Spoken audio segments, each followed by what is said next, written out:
progress.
Hi, Shreyas.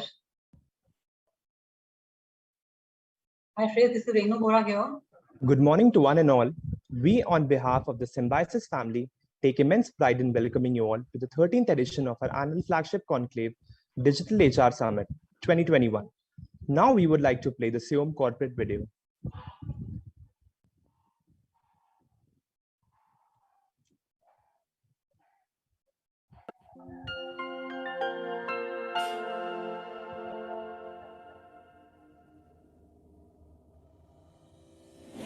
Globalization and technology has transformed modern businesses.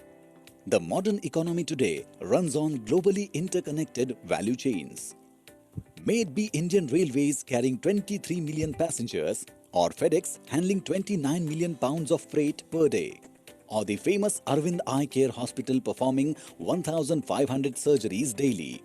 All entities owe their success to highly effective and synchronized operating model attributing operations excellence. Be it humanitarian supply chain, military operations, natural disaster management or workings of global businesses, operations excellence is a strategic weapon to many.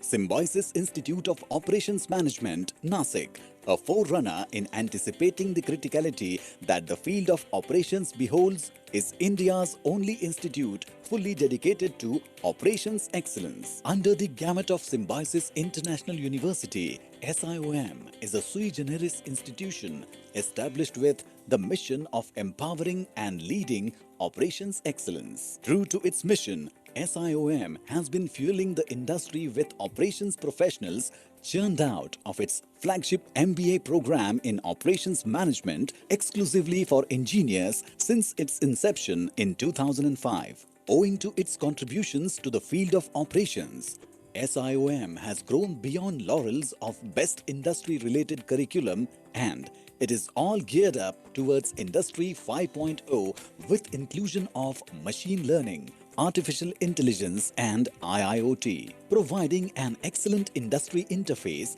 SIOM, now an operational excellence hub, attracts top recruiters for operations-related profiles. SIOM boasts of its alumni presence and recruiters network in top companies across the sectors, be it manufacturing, logistics, retail, e-commerce, hospitality, banking and financial services, consultancy, pharmaceutical, and many more. Surmounting credibility by corporate recruiters is an outcome of holistic and multidisciplinary engagement of students, be it technical expertise, leadership values, or social sensibility initiatives, strategically woven in overall learning environment. Backed with robust project-based learning, Harvard simulations, case studies, research orientation and strategic industry interface through research conference, guest lectures, hrsummit, Operations Summit Tattva, TEDx, and 2 internships. The students are all geared up to take on the challenges of rapidly evolving technological capabilities and value chain complexities, the critical areas of concern for every organization today. SIOM, with intent of knowledge dissemination, offers corporate training programs, customized certifications and consultancy services in the area of operations. Some of our past and current beneficiaries include multinational corporations like GE, GSK and many more. Connect to us for anything and everything related to operations. SIOM pulsates with the conviction that future CEOs and industry leadership will emerge from operations and supply chain domain, and we feel responsible towards it. This citadel of learning and competency development is exclusively for working executives, MBA aspirants, and the corporates. We act as catalysts to fuel their careers and of course develop operations competencies within organizations. This love for our niche has developed key result areas which will impact your triple bottom lines very, very positively. A perfect symbiosis of industry and academia. SIOM is one-stop shop for everyone who is excited about operations management. I invite you to SIOM not just to fuel your talent supply chain, but also to engage with us on your operations expertise and experiences. Come, let's engage. Connect to the best in operations. Engage with SIOM for operations excellence.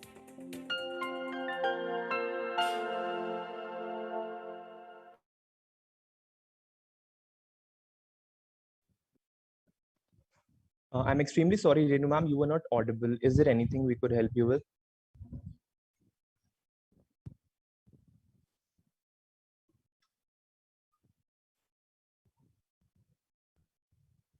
Renu ma'am, you were not audible previously. If there's anything we could help you with. It is always the darkest before dawn, but my sun sets only to rise again. We at Symbiosis believe that our glory is not in falling, but in rising every time we fall. With this spirit, we take immense pride and privilege in welcoming you all to the second episode of our 13th edition of our annual flagship conclave, Digital HR Summit 2021. I, Lankrit Pandey, take the honor to be your host for the event today. The last 2 years have been a testament to the fact that everything in the world can change at any point of time, and speed and agility and responsiveness are the keys to future success. With this, I would like to introduce our theme for the event: Reborn, Rebuilding Opportunities and Redefining Notions. Hope rises from the ashes of shattered hopes. Like Phoenix, leaders today have the opportunity to completely rethink methods of working to engage their employees in new and mutually beneficial ways, driven by disruption and facilitated by technology. So let's delve into a deluge of thoughts and opinions. The SIOM family thanks you all for your gracious presence. HR Summit 2021 would not have been possible without the generous support of our sponsors. We would like to thank our sponsors, our gifting partner, Super Smelly, our knowledge partner, Norex, our confectionery partner, The Dark Bite, our apparel partner, Ethnician, our global mentoring partner, CXO Mentors, our EdTech partner, Verzio, our event listing partner, NoFest, and our outreach partner, D2C Igniters Club. Moving on, the person who has constantly lent his support to this event and without whom all of this would not have been possible is Dr. Yashomandira Kharde. She is the assistant professor and head of corporate relations of SIOM with 10 plus years of enriching experience in the higher education industry. Dr. Yashomandira is skilled in marketing management, customer relationship management, sales management, and performance management. She's a strong community and social service professional with a Doctor of Philosophy focused in consumer behavior from Department of Management Studies. A very warm welcome to you, ma'am. Conveying our kind regards, we would now like to invite Dr. Yashomandira Kharde to share a few words with us. Thank you, Alankrit. If the past year has been any indication of it, it is that we as a country, as a people, as businesses are capable of taking the worst of times and turning them around. COVID-19 has seemingly caught us all off guard, and we have to adjust. But we did not just adjust, we ended up changing the way we work and the way we approach work in the corporate environment. The new normal, as it is called. With that in mind, we have chosen the theme of this first 2 episodes of 13th edition of HR Summit 2021. Reborn, Rebuilding Opportunities and Redefining Notions. Not only have people and businesses adapted, but they have also changed the status quo. People and businesses did not just fight with the COVID-19 pandemic, they used it as an opportunity to grow, to reimagine themselves in not only the way they work, but in the way they engage themselves. And we have actually seen that COVID-19 has been an opportunity to grow, to reimagine themselves. And that's how we want to recognize that HR department, the human resource talent, has also been the core of this rebirth as well. Be it policy making from the new normal of work from home, which has been now the standard, to keep the importance of employee happiness and well-being at its core in such stressful times. The evolution is endless. In fact, with this very event, we hope to shed light and initiate discussions on the amount of work that has been carried out to adapt to this new normal, and how human resource in itself, in its ever evolving landscape, has played a vital role in carrying businesses forward through this rebirth. A very good morning to each and every one present here. It gives me immense pleasure to welcome you all to this second episode of this 13th edition of HR Summit 2021. A warm welcome to all our keynote speakers for today, Ms. Renu Bora, Ms. Radha Shri Harsha, Ms. Vashishta, and our panelist speakers for today, Ms. Pooja Kapoor, Ms. Pratyusha Sharma, Ms. Divya Philippe, along with the moderator of this panel discussion, my very own colleague, Dr. Asha Sharma. I express my gratitude on behalf of the SIOM family for joining us on this special occasion. We look forward for a very interesting time, enriching and equally eye-opening. A pandemic might have halted us. A crisis might have created roadblocks. But our passion and vigor will aid us to create history. One, the upcoming generations will take transcripts form and ultimately leave them all in an awe of hope that we rose from like a phoenix from ashes. So with this complete theme, I would like Alankrit to take it forward. Thank you. Thank you so much, ma'am, for reinvigorating the event with your inspiring words. We would now like to proceed to the next session. At this point of time, I would also like to express gratitude and welcome our own director, Dr. Vandana Sonwane. Thank you so much, ma'am, for blessing us and being here at the event. At this point of time, I would like to move forward. Next, we have a very interesting keynote session by Ms. Renu Bora, CHRO, DB Schenker. Ms. Renu has over 28 years of rich experience in the field of human resources, mainly focusing on HR strategy, learning and development, talent management, OD, employee communication, CSR, and labor law. Prior to working in DB Schenker as a director of human resource, she worked at organizations like Blue Star Limited, Balco, and Nalco. She's an alumna of IIT Roorkee and IIM Calcutta. She's a trained executive coach in brain-based coding as well. Apart from this, she's a certified counselor and a certified OD practitioner from ISABS. With this array of skills, Ms. Bora works with a unique combination of horizon scanning and future state planning to build solutions for complex business problems. She's passionate about the people she leads and is always at the corner of her employees. It's an utmost pleasure to have her here with us today. The session will be on the topic, the era of changing ethics and dilemmas. It'll be of 30 minutes of keynote speech, followed by 10 minutes of Q&A. I would encourage the delegates to put forth their questions in the chat box. With this, I'm pleased to invite Ms. Renu Bora to share her invites with us and lead us ahead. Over to you, ma'am. Thank you.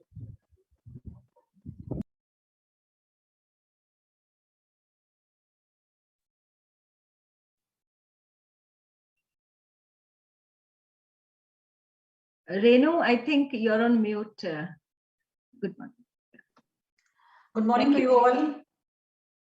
Yeah, I think this is the most, after pandemic, this is the most common sentence that you're on the mute. Good morning to you all and welcome to the my session. My sincere thanks to Symbiosis Institute of Operations and Management, the students, the field, Dr. Kherde and Dr. Sonwane for before I start, I would like to, in fact, express my kudos to the students in particular for the huge professionalism that they display when they interact with people like us. It shows their passion for not only the function HR, the discipline, but also to learn more, and kudos to them, real appreciation to them. And this is the 13th time that you're doing year on year, which again is a great achievement. So all the best to you.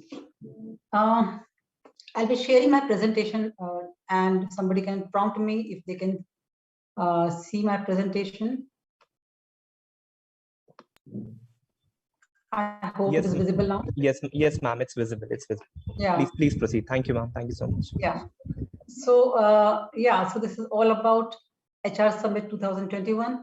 I like the theme, rebuilding opportunities and redefining emotions. It's a very multidimensional and throws a lot. And it also tells about the times that we are living in. Coming to specific about my topic, the era of changing ethics and dilemma, I found it quite interesting that the students are asking for this topic. Though I was given an option to change it, I thought, let me delve into it, because this is what we deal with day in, day out, as not only as human beings, but as professionals. So let me straight away jump to what is ethics, and I'm using Merriam-Webster's definition. It is there on the slide. That's a discipline of dealing with what is good and bad. Basically, it's revolving around that. People say that ethics are different from moral, but broadly they are very much similar.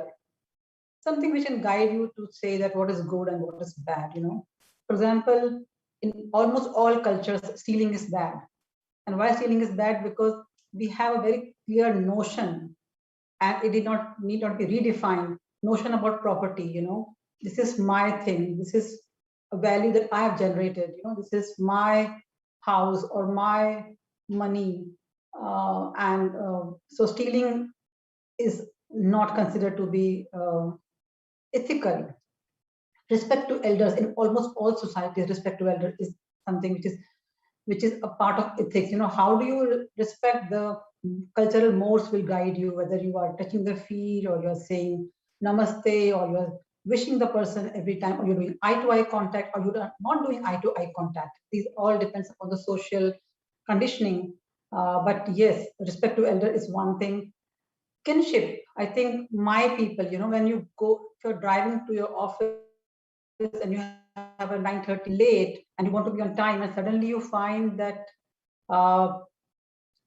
there is a vendor who's beating a boy, you may not even stop your car. But if you find that the boy is from your family, your neighborhood, or your neighbor's son or daughter, the child is your neighbor's daughter, you will stop the car, because there's a feeling of kinship. And kinship again is comes under ethical thing, that my family, my community, and then it becomes my country also.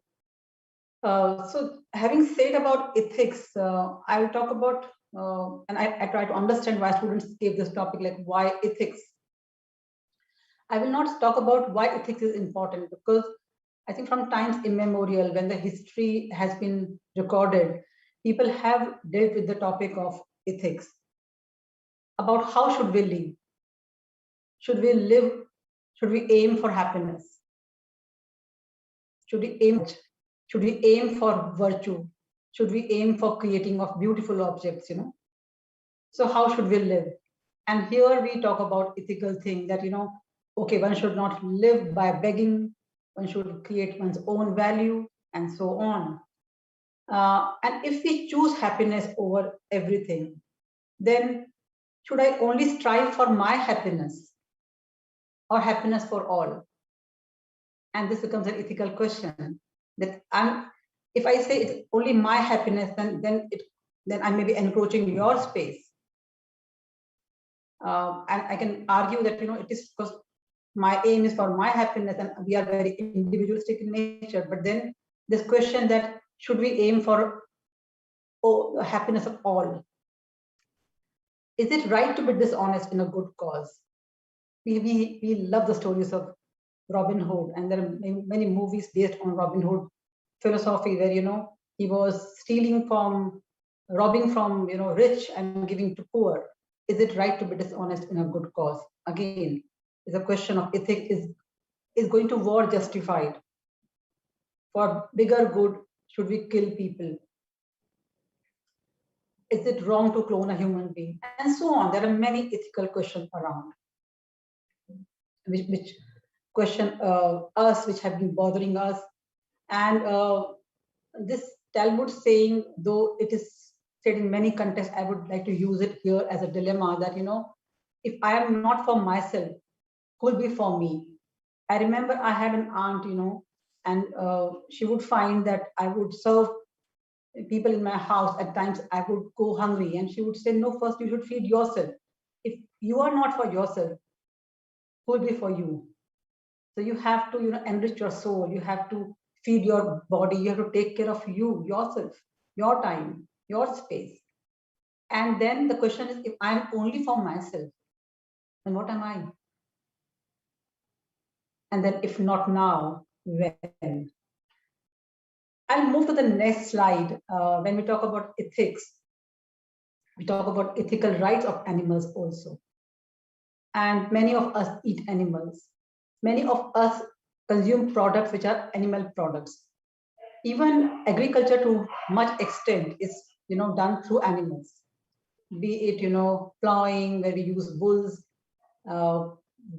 be it commuting, be it there are many things for which animals are used, and people who are vegetarian, they cannot say that they don't use animals directly or indirectly. But is it right to use animals? Is it right to exploit animals and plants? If we read Homo sapiens by Yuval Harari, then Yuval Harari, there's a very provocative account of how Homo sapiens have used animals. There are stories around, they may appear provocative, but these are authentic accounts where there are civilization or there are communities who were rearing animals, and these human beings would slice the upper nose of all the pigs who they were rearing, because then the pigs would stop, can't sniff. Pigs generally, they search for food by sniffing, and now they can't sniff. And since they can't sniff, they won't wander, and they would depend on human beings for feeding them. And this is the way those our forefathers were rearing pigs, and so that they don't move around every day for hunting animals, and they don't have the wherewithal. They didn't have the wherewithal maybe to tie the pigs. It's difficult to tie the pigs or allocate an area.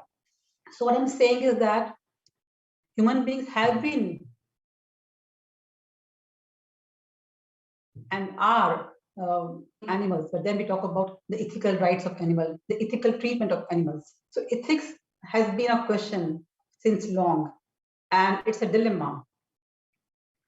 At times, there's a question that, corporates should not be worried about ethics. Why? Because if you're following norms, if you're compliant, that is enough.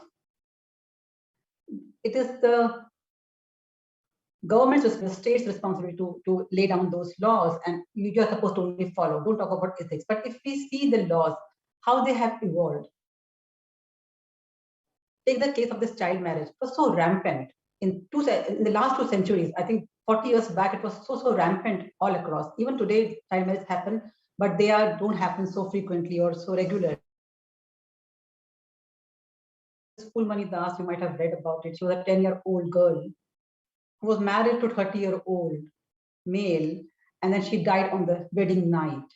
And the post-mortem report said that she died because of internal injuries to her organs. The mother of the bride, she sued the bridegroom. It became a case, Empress versus Harimohan Methi. Harimohan Methi is the person who was the bridegroom here. Why it is Empress? Because we were at that time under British rule.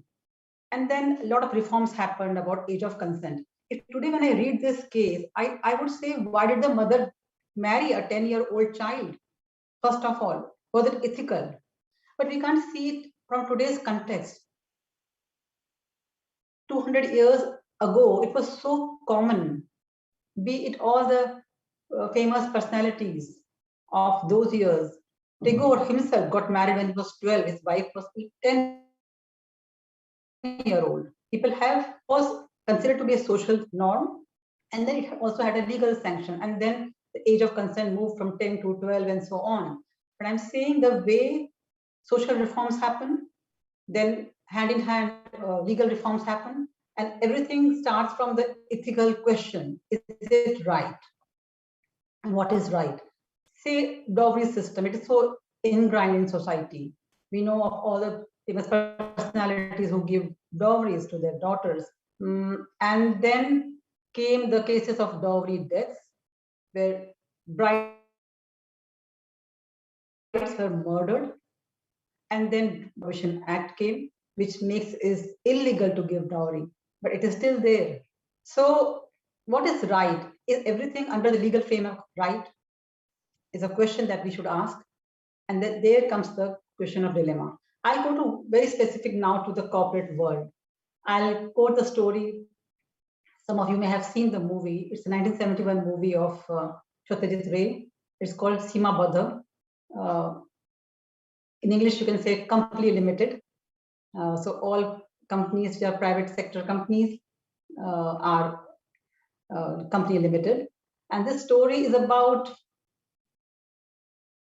sales manager Shamalindu, who aspires, who's very ambitious, and he wanted to become the director of the organization. He's in a British company, a multinational company which is into selling fans, manufacturing and selling of fans, ceiling fans. And then the audience is taken through the movie through the eyes of his sister-in-law, who is Sharmila Tagore in this movie. Her name is Tutul. She is the young sister-in-law, which means wife of, which means sister, younger sister of Shamalindu's wife. She comes from a small town to Kolkata. She goes through and she sees from very close quarters that, what rich life, what splendid life his Jijaji is, living as a, they go to parties, they go to restaurants, they go to pubs. She goes to a beauty parlor, and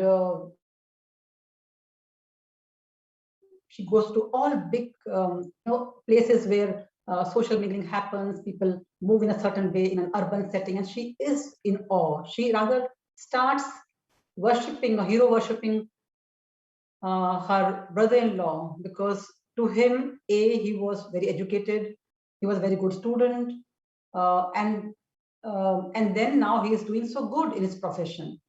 Then came a twist in the story. This company, the fan company, now has a consignment for export. They are selling their fans, and the consignment of exports is due as per the contract, but it has a defect. The ceiling fans have some defect of paint or something like that, but they are contractually obligated to the customer to send the consignment, and they can't send the consignment. So what happens? Shamalindu engineers a strike in the organization.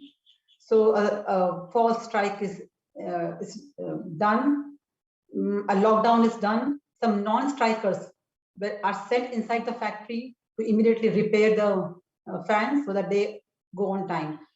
What did they do? Why did they do this? Because the clause in the contract says that while you are obligated to send the export shipment on time, except for civil disturbance, you have to send on time, which means there was a clause for civil disturbance. So he creates that civil disturbance in terms of a strike.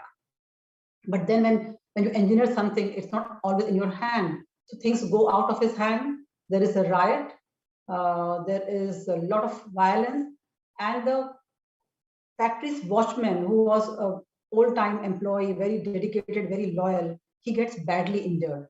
Now Shamalindu feels very bad about it. But the strike is over. They could send the consignment on with delay, but they could use this clause, so they are not penalized by the customer. Everything happens very good, and he's awarded by a promotion. But he comes back unhappy. So the movie ends by he being unhappy because he knows that how he has got this promotion. His conscience knows, and the sister-in-law who was hero worshipping her, also he falls in her eyes. So this is a story. It ends in this way, which again puts a question that, what is the individual role in corporate? Should we accept such things? Should we digress? Should we use the the clause in the contract to our benefit, or should we straight tell to the customer that our shipment has an issue, it won't reach, but then there's tough competition, somebody else would take away the contract. So it's a very difficult and practical problem. I'll move to the other one. Like we all know about the Bhopal gas tragedy. It's a case of accident, but it's a case of corporate negligence, due to which 4,000 to 16,000 people died in the year 1984 due to the leakage of gas. Moving to the next question. So can ethics change? People say that ethics are something absolute truth and they cannot change. But I believe, and I think we all have seen that ethics evolve with time. Though there are something called universal ethics, which will remain all across true. Like I said, stealing is wrong, or taking care of family is so important. If you abandon your family, then it is considered to be wrong. But then, besides this universal ethics keep on evolving, and they have a context.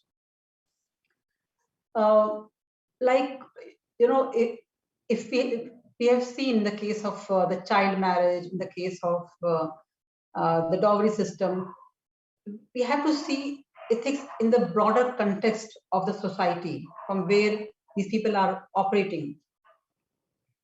And then, yes, they do evolve,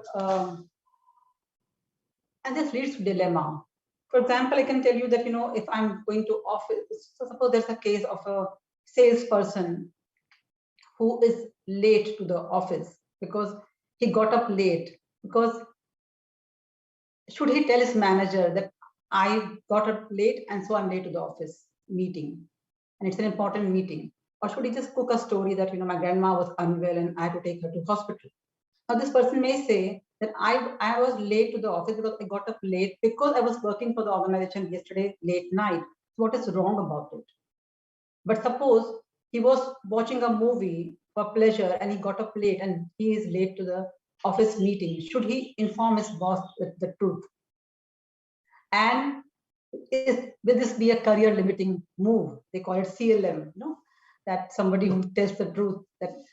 And now change the scenario. This sales manager is representing the organization in a customer meet, and he's late because of his personal reasons, because he just got up late, because he was maybe on that particular day, he was unmindful. If he tells the truth there, then his organization would get, some kind of stain or loss of credibility in front of customers. So he's expected to create a story. So what do we do? You can see the context, like cigarette smoking. 30 years back, people smoked in public, but nowadays, if somebody smokes in public, they are just looked at. I'm talking about the urban setting, not maybe in some villages, but it is not looked positively. So similarly, beating of children. I think until my generation, it was totally allowed, but understood that a punishment given by teachers, a physical punishment, was quite accepted, acknowledged. But today it is questioned and nobody does it. And those who do it, it comes in the newspaper also. It gets a bad press. So context evolve, ethics evolve, and this leads to dilemma. Let's come to very specific examples, say in organizational context, particularly this being an HR summit, I'll talk about HR topics, whether to report or not to report inappropriate behavior of a colleague. So I had this case of a young employee, female employee, who went for a customer visit along with a male senior colleague who was his manager, who was her manager. And when they were returning back, some incident happened. This girl went into a low self-esteem because she felt that she has been, how can the manager take her for granted? Why did he do this all wrong behavior? The manager, she knew the manager's wife, she knew the manager's kids. So she came to me and she was saying, should I report? Because if I report something, some action will be done. And my question to her is that, how is it impacting you? She said, I can't focus on my work. I can't focus in any meeting where he is sitting because he has lost the credibility. I said, then you should report. Then it makes more, because today it is you, tomorrow it could be else. So it's important to report, and don't go by this thought process that, he has a wife, he has a children, I'm accountable to them, their well-being. No, I said, you should report. Similarly, whether to sack employee on financial impropriety. And this is not a question, because as soon as the financial impropriety is reported, investigated, we sack people. Should we sack? Should we look into what is the extent of financial impropriety or not? Should we sack a worker for stealing? Because there is an argument of there was a very well-known, well-regarded person whose talk I was attending, and he said that, and I found it very rightful, that he said that if you sack a worker for stealing, now the worker is unemployed, has no livelihood. So you are putting him at the lowest level of the Maslow's hierarchy. Now his need is food. Is it right? Now he will steal. He'll do wrong things. So as an organization, you should not sack a worker for stealing. That was his argument. He appeared to me quite right. At the same time, if we talk about right and wrong, then stealing is wrong, and we sack workers for stealing, or for anyone for else. Whether it's HR, we should give factual information to the next employer. So we get a lot of calls from the next employer doing background verification, and they ask questions. In cases where you have sacked a person on non-performance, should you share? I don't share generally, because I believe performance is very contextual. The employee could perform in my organization or could not perform in my organization or where I am working. The same person may flourish in some other organization. The performance is again contextual, depends upon the role, the environment, the manager, the position, the team. But should we report if the person was involved in something like, financial impropriety or value conflict? Should we keep the disciplinary cases confidential in the organization? So in the organization, when we sack some person for misbehavior with a female colleague under the Prevention of Sexual Harassment ambit, should we inform this to everybody or should we not? The argument to inform everybody is that so that people can learn from this. The argument of not informing is that we have to A, ensure that there's a confidentiality of the person who has complained, and B, also, I strongly think that we have to give a chance to the person to, reform or improve. So we should not be informing within the organization. But I have worked in an organization when somebody was sacked because he claimed his tour allowance by just inflating the bill, and this case with his name was reported as a mail through emails in the organization, and the head was giving me this reason that we have to now set an example. But what happened, this person's name was there in that mail, and people forwarded that mail to his new organization. What is the right action on POSH cases? Sacking is the only right action, though POSH definitely leaves onto you that you, in some cases you can transfer, in some cases you have to sack, but then when you say that you can't negotiate, there's no compromise on sexual harassment, then what is the right action on POSH cases? I'm sure that in the HR Summit, there are many who have joined our HR professionals, and they would agree to this kind of dilemma that we go through day in, day out in HR. I look forward to the question and answer session. So my last few slides, how do I want to conclude? I would like to link it with the theme that I don't see dilemmas as limiting, as challenges, or as something which is how do I avoid them? I see dilemma as opportunities. And I think we should all see them as opportunities on rebuilding, so rebuild dilemma as opportunities, just see them as something where you can take diverse opinion, and then you redefine notions. I know of a case which I would like to share here, that 11 years back when I was handling payroll, I found a lady who was, my team came, payroll team came and said that this person has to be now, we have to, she's not coming to office, she's on leave without pay, there's no provident fund being paid on her behalf, so there'll be loss of, employment or something like that. I said, why she's on leave without pay for 1 or 2 months? Who approved that? So they said, no, it's approved by the manager. Why it was approved? No, it was approved because she's an old timer and manager thinks that this is the right reason. Why it was approved? Why she's on a long leave of 2 months and again she's on leave? Then I came to know that she's adopted a baby, a small baby. And that led for us in Shankar, India to form the maternity adoption law, or policy rather. So we have this adoption policy in which women who are adopting small babies, they are given leaves equal to maternity leaves.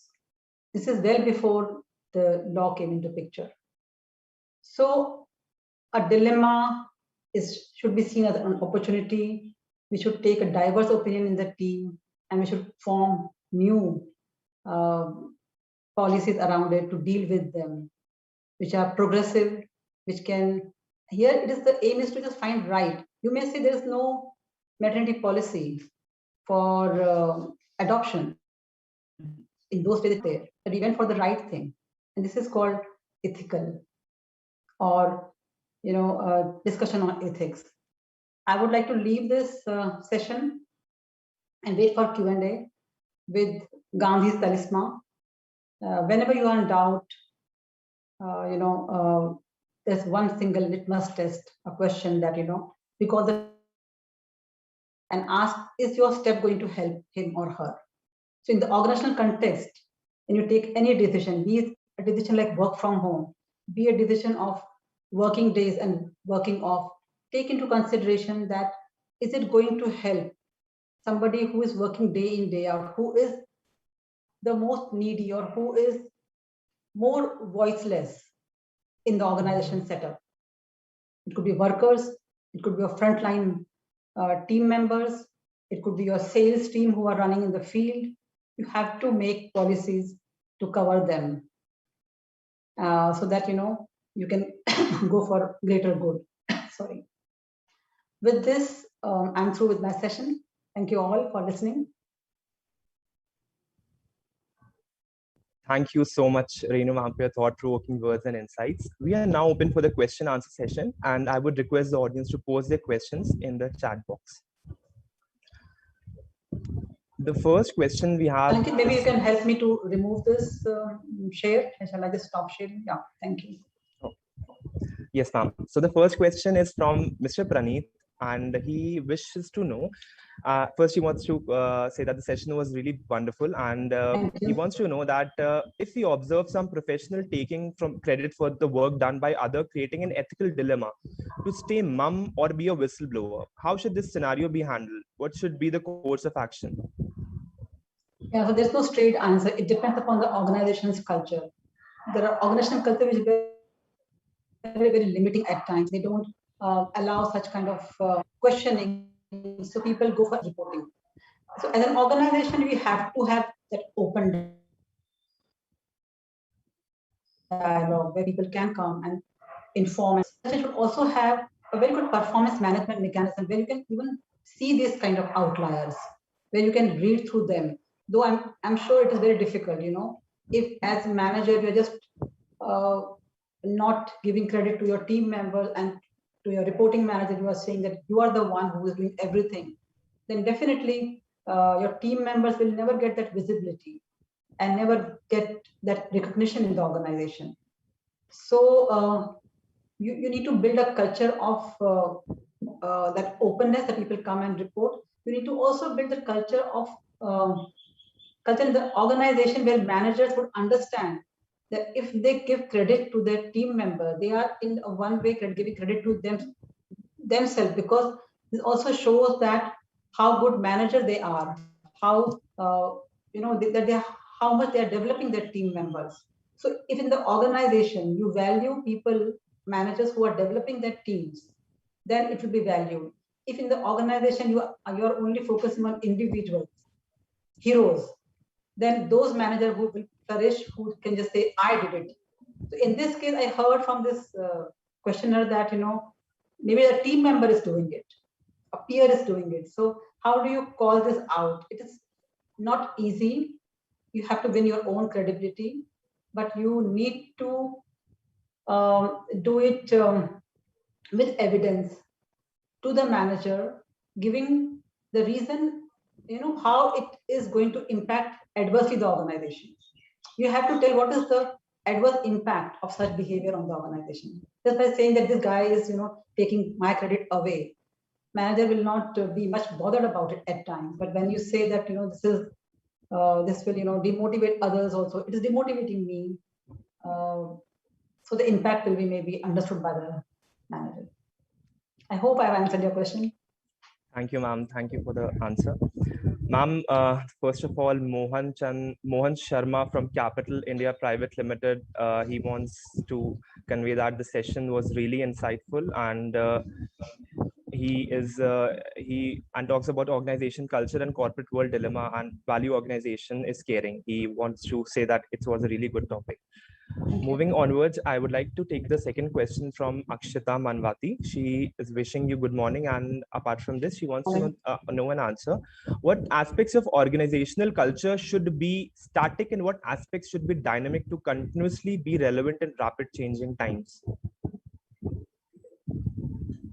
It's a very good question, that what should be static and what should be dynamic. And I think we have to review it every time. We cannot say that this will only be static, but I think culture is driven from the top is a static thing. Culture cannot be driven by HR or by from middle manager or from below. They will be the change agents. They can only catalyze it, make it fast. They can be showstopper also, but the right culture has to be driven from the top. This is a static aspect, I can say. And this is what I've seen in the organization, where I have driven things, it has not worked at times, but when it was driven from the top and I was one of the various drivers, then it fit into the jigsaw puzzle. So it's important to drive it. That is one thing which is static. And I think the organization should also, state things very clearly. Organization messaging is very important. I think that aspect of culture should be there. Organization should keep on messaging people through open workshops, through town halls, why they are doing what they are doing, and they should seek questions from the audience so that you may not justify your stand every time. Why have you taken this stand? Why have you stopped work from home? Why have you started work from home? Why you're not giving work from home to certain people? But then you need to have reasons, and then you should be open to have alternate views. Thank you so much, ma'am. The next question comes from Dr. Vandana Sonwane, our director. Okay, she wishes to know. I'm quite scared now. She wishes to know, doing the right thing in logistics also relates to how logistics company deal with transport crimes. CO2 negatives as a part of their operating principles and largely ethical policy. What are the challenges in implementing such policy? There are many challenges, people. It also means that you have to change your product, your offerings.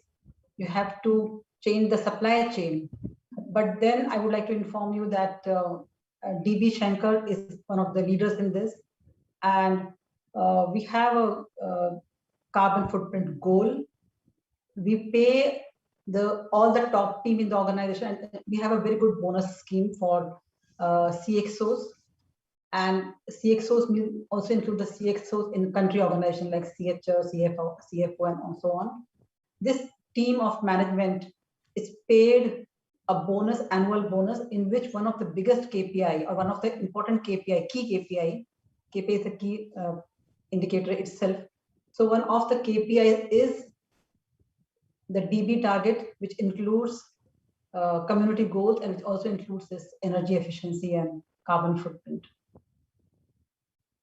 Thank you so much, Renu ma'am and Vandana ma'am, for picking up such a volatile issue, which does has a long-ranging impact. Ma'am, the next question comes from Mr. Rahul. He wishes you good morning, and he wishes to know that we have often seen that favoritism exists in the corporate world, irrespective of the performance of the employee. Should it be taken for granted, and how ethical is it? Favoritism should never be taken for granted because it only leads to bad culture.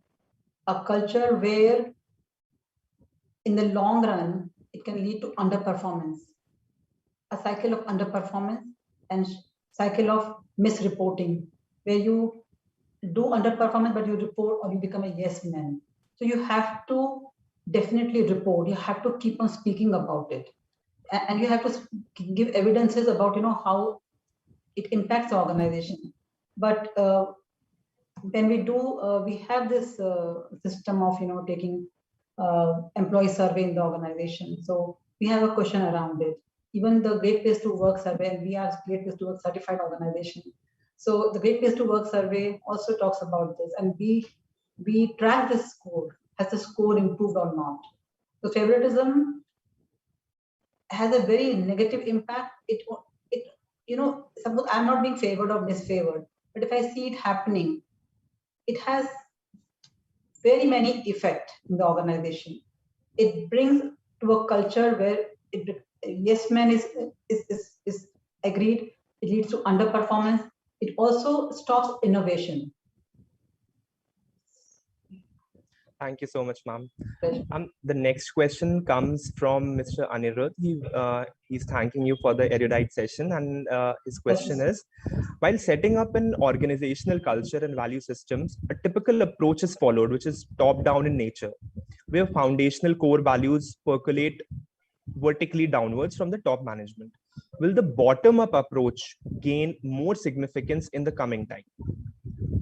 No, I think values should be top down in terms of articulation. And how the values get articulated, obviously you can't suddenly come as a new manager or a new CEO and say, integrity is my value and now it's a value for everybody in Shankar or in this team.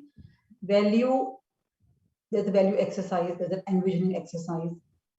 People find the success stories, When we ran the value exercise in Shankar, it took 1.5 years to percolate it down.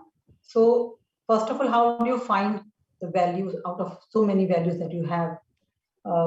And you take employee experience, you take the history of the organization, you take the culture of the organization, and then you say, we define say 6 values or 8 values or whatever, and they are in the wall now. But how do you ensure that now they are breathed and lived by everybody, including from anyone, doorman to chairman? And here, many things, including linking values with behavior, with performance goals, with performance assessment, with potential assessment, with talent reviews, with promotions, with deployment of talents in the organization, with rewards. All these play into, all this come into play, because leadership is not for being led from the front. Leadership is being led at all levels. Thank you so much, ma'am. Just a last question from Ms. Ahana. She's thanking you for enlightening the session, and her question is, what do you feel about the importance of having empathy while becoming a good manager?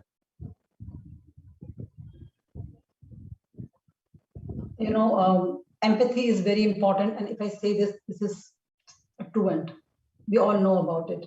Now, maybe 20 years back, it was not being discussed so much. So those were the days where IQ was important. Then came the case of EQ, And empathy, why it's important? Because we have seen there are people who are very good technocrat. They were the best from the institute. They picked up, but they could not succeed in the organization. They could not become a good manager or a credible manager. By people who may not have those high, scores on their technical aspect, they were known to be a good manager because they could take their teams together. They could empathize and with the customer, they could empathize with their team members. So empathy definitely is an important thing. We are speaking about the pandemic, and in the entire pandemic, the way organization dealt with the employees is an example of empathy. the way organization dealt with the customer also is an example of empathy. Like we decided when in Shankar we went for there was a lockdown happening. Our CEO told that just find out, talk to our customers more often now. Find out if they are stuck somewhere, if they have certain needs. The business is now stuck somewhere. So try to help the customer. Try to be there with the customer at this time. And this is an example of empathy. So empathy definitely is very important. Thank you so much, audience, for all your relevant questions. Also, I'd like to convey my appreciation and gratitude to Renu ma'am. It's always an oral treat to be all ears to you, Renu ma'am. Thank you so much for honoring the event with inspirational thoughts and on ethical dilemma and allied fields. Our gratitude cannot be worded for you enriching and revivifying the summit. We hope that you all enjoyed the session. We will now head to the assigned breakout rooms and network amongst yourselves. Thank you to all of you. Thank you.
Good morning, all. Dear delegates, it is a humble request. Please join your assigned breakout rooms for the networking break. Thank you so much.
We hope that the sessions and the breakout rooms were revivifying. Moving forward, blessing the platform, we have a second keynote speaker, Ms. Radha Sriharsha, Director HR, Merck's Global Service Center. Ms. Radha is an accomplished leader in the field of human resources with 18 plus years of extensive experience in the areas of talent management, learning and development, employee engagement, talent acquisition, statutory compliances, and performance management. She has proved her excellence during a stint with Bharti Airtel, Tata Teleservices Limited, and more. Ms. Radha is a strategic change agent who ably influenced significant transformation initiatives towards critical business and customer outcomes like organization visioning, corporate rebranding efforts, organization right-sizing, critical process outsourcing, organization design changes, and many more. A very warm welcome to you, ma'am. In the times of disruption where the path to strike balance between engagement and innovation is ever shifting, boosting employee morale and manifesting collective support from the organization and their peers has become very essential. To dive in further, we would now like to invite Ms. Radha Sriharsha to share her valuable thoughts on the topic, balancing engagement and innovation, a rejuvenated approach. The session consists of 25 minutes of keynote speech, followed by 10 minutes of Q&A session. Over to you, ma'am. Thank you, Alankrit. That was really flattery in terms of an introduction, but I'm absolutely delighted to be here. Although it's a weekend morning and Sundays are usually relaxed, but I was up and about early and excited to join you.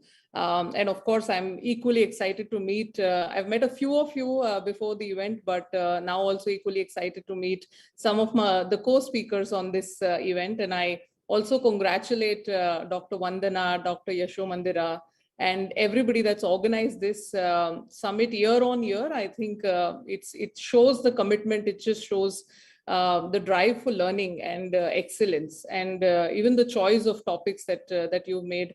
I have the pleasure of speaking on one, but I could see from the agenda that these are really important and not just in the current context, but they will remain relevant for some time. So my heartiest congratulations before we begin. And I will attempt sharing screen and sharing the slide and then get started. Just allow me a couple of seconds.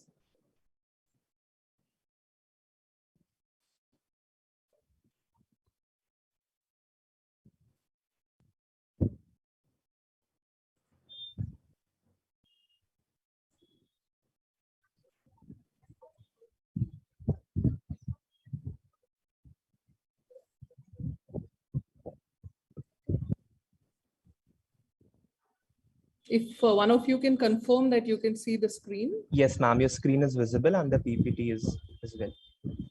Okay, brilliant. So before I get started, let me just place a disclaimer, right? So we all know that, and you're students, so you're all reading a lot of stuff. So it's quite possible that you will find stuff here that's available online. Where possible, I've of course added source, so you know where to go and look for more information about this. And also know that there are a couple of stories that I will share about our brand. So know that these are personal views and not necessarily always represented in the same form or manner by the company. And we are an inclusive company, and we believe in going, being ourselves wherever we go, and then bringing our perspectives in influencing, especially the student community. And this is a huge part of our, inclusion agenda, in making sure that we are sharing our stories, we're sharing our messages, and that's the intent and why I'm here. And ideally, our CHRO, Shalini, would have also loved to be part of, an event like this, but hopefully that'll happen next time. With that, this topic itself is so intriguing, right? And, let me begin with that. The slide doesn't seem to be moving. Just one moment.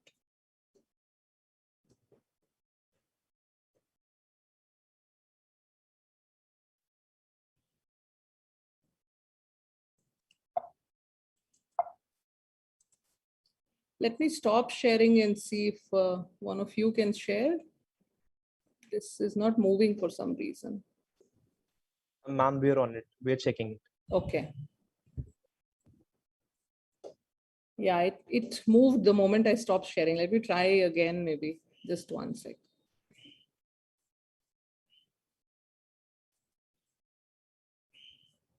Can you still see it? Yes, ma'am, it's audible. It's visible. It's visible, right? Yes, ma'am. Yes, ma'am, it's yeah. visible. Thank you. Let me try and zoom a bit more. I think in the play mode, it's, yeah, now it's moving. Perfect. So, you know, if you ask me why engagement innovation, why are we discussing this today? And if you look at the current context where we are, right? So it's a time when we've been through the pandemic, we've been through so much, and pandemic is one of the forces. But if you look at even the things that are happening, say in Afghanistan, the BLM movement, the entire US and China geopolitical pressures, we are in an unprecedented time globally, including the forces of nature, right? The kind of things that happen around us. It's almost like, and this is my favorite line, right? My brain has too many tabs open at all times. Because you're being bombarded by the things around you at all times. So we are overwhelmed, we are overworked, and we are distracted.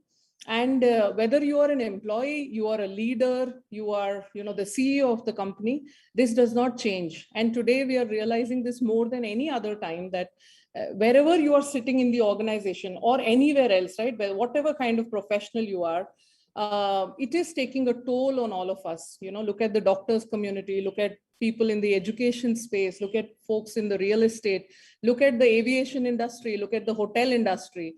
You pick any industry, and we may say that pharmaceutical is in a boom. They're making vaccines and all kinds of medicines, but it's not easy, and it is not rewarding.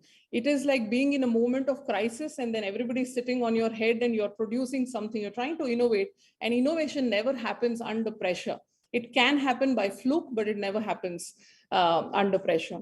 So when you look at what are the principles, and today what I'm trying to do is bring these two perspectives to you on where we are, right?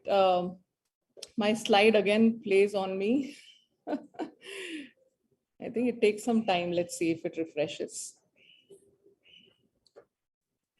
So when you look at the workforce context, right, the three things that we all need to remember is the composition of the work has changed.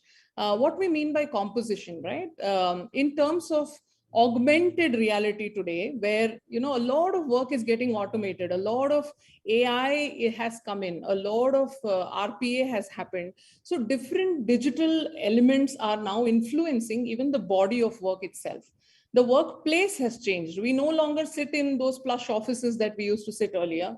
We no longer collaborate physically. We are all sitting virtually in different parts of the world, and you know, dealing with different situations, because, you know, every country has its own context, right? And with that, then what is the impact on the workplace itself? And lastly, then the workforce, right? And that's where I'm coming to with what the workforce is going to today. I think I should stop sharing and allow the core team to do it, because, oh, there it moves. I think something happens when I say stop share. And will you help me with this, Alankrit? Sure, ma'am. Sure. I'll just ask the Digi Infra team to look into it. Just a minute, ma'am. No problem. I'll continue talking, and then you sure, ma'am. Start sharing. Yeah. Sure, ma'am. Sure. So if you look at the workforce, right? Ideally, you know, there is this whole context about, you can move to the next slide, please.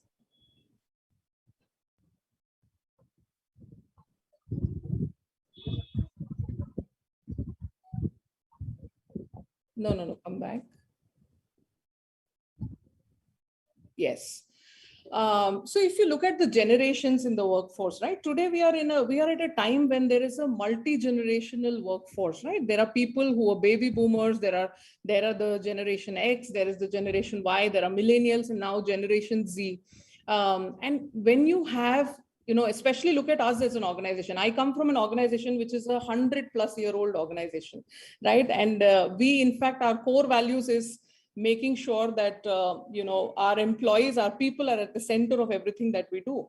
And what that means is people have really long-term careers. Like our CEO has spent almost about 40 years with this company. So you can imagine that when you're in the workplace, you're actually working with this entire spectrum of people. And ideally, you know, if this picture really touched me, and ideally we would like all of us to be in a childlike state when you want to innovate, right? When you're excited, you have ideas, you want to bring that, there are no barriers, you have absolutely no fear of failure, and you can just come in and do your best and bring your potential out and innovate. But we know that that's not as easy, right? And I wish that these two pictures were true, that people could just come in, dive into what they want to do, solve problems, and then feel as engaged as you can see. But where are we, right? If you can go to the next slide. Now, this is the Gallup data that I'm showing you. The paradox that where we are today is, over time we saw that, Gallup is one of the leading companies that kind of shares engagement index globally. And if you look at their data, over the years, we've seen a good trend of engagement slowly going up in a consistent way. And what happened in 2020, and I'm sure this year will be no different, was there has been a drop in the global engagement index, and rightfully so, right, given the kind of situation we are in. But if you look at the second graph on the slide, which is the stress levels that people in the workforce are going through right now, this again has been oscillating. And in fact, if you put this timeline on the various crises that the world went through, whether it was Ebola, Zika virus, the various, regional and global crisis, you will see that whenever we go through some crisis, there is a little up or down that happens. And just look at the peak we've hit, with 43% of the workforce saying that they are experiencing immense amount of stress, right? And this is definitely not the recipe that we want for innovation. If you can please move to the next slide.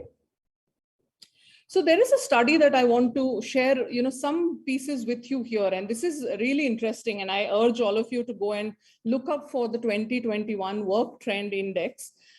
This was a study that was done by Microsoft and LinkedIn together. And what they did was they actually looked at their own tools, like you have Microsoft tools, you have, Outlook, etc. And then see from the data that's coming from these tools, what are we seeing in terms of emerging trends of the workforce, right, and the workplace. And they studied about 30,000 people in 31 countries, and a lot of data was looked at. Some of the key findings are here, and my attention will be on 3 and 5, but I'll just walk you through the key findings overall, right? So one is flexible working is here to stay. Now this, I'm sure you'll learn in your summit. I did see there was a topic around, what happens to us after the pandemic, and there is a panel discussion, I think. So that, flexibility has become, almost like a principle. It is a no-brainer now that flexible working has to be there. Leaders are out of touch with employees and need a wake-up call. And this is all the reality of remote leadership, right? So if there are people in the workforce that have never met their leader, and coming from Maersk, I know that there are almost 10 to 20% of our new employees who've never met their leaders in person at all. And imagine creating an engagement with a new hire, with the brand, with the company, with everything, not even having a face-to-face with the leader, except knowing them virtually. And then how difficult it is for leaders to reach out to people when they're working remote. And then it's very hard to have, these intimate or meaningful conversations when they are absolutely remote. It can happen when you have a rapport over a period of time, but it becomes a little bit more difficult for people to open up. The third one is an important one, and we'll go to that in a bit, right? Which is higher productivity is masking an exhausting workforce. So what has happened is people have started celebrating that working from home was great. When we started working from home, everybody felt that, we have all the time in the world, and because we're not traveling anymore, and suddenly we are available, right? But being available like this has taken a toll on everything, on our lives, on our families, on our intellect, and innovation, of course, is one of the, impacted elements in every organization. Generation Z is at the risk, will need to be re-energized. Now, this is the fresh generation that is entering the workforce, right? And it's at a big risk, and they are definitely on the brink.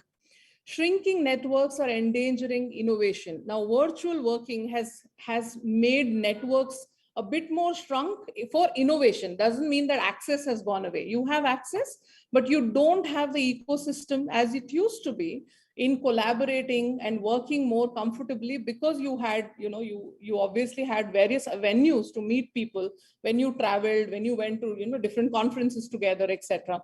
And that's gone away completely. So it's endangering innovation.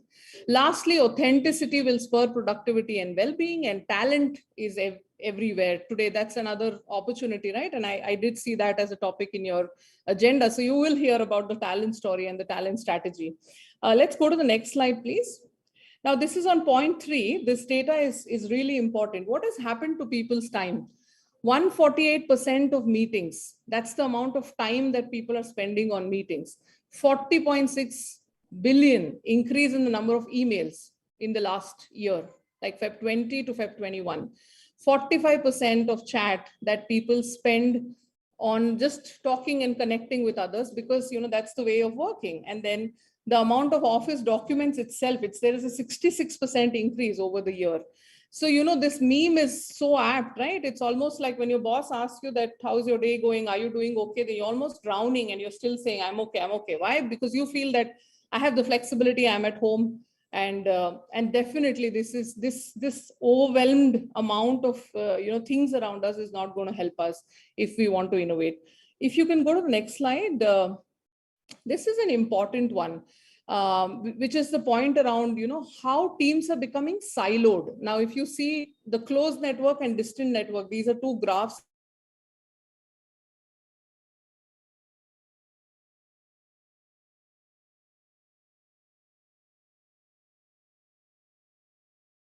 Overall bond seems to be diminishing and teams are becoming more siloed because of remote working, and that is taking a toll on innovation.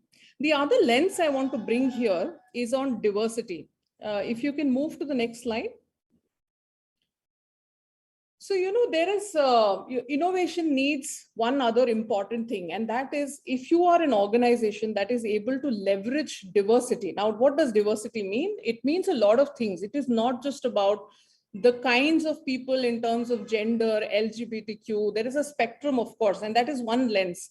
But if you look at the other lens, and that was my intent of bringing this slide here, which is a research done by BCG and the Technical University of Munich, where there are different diversity dimensions, and look at the correlation that this has to innovation, right? Which means that if you have people from different industry backgrounds, high correlation with innovation. Different countries of origin, which is nationality and ethnicity diversity, high correlation with innovation.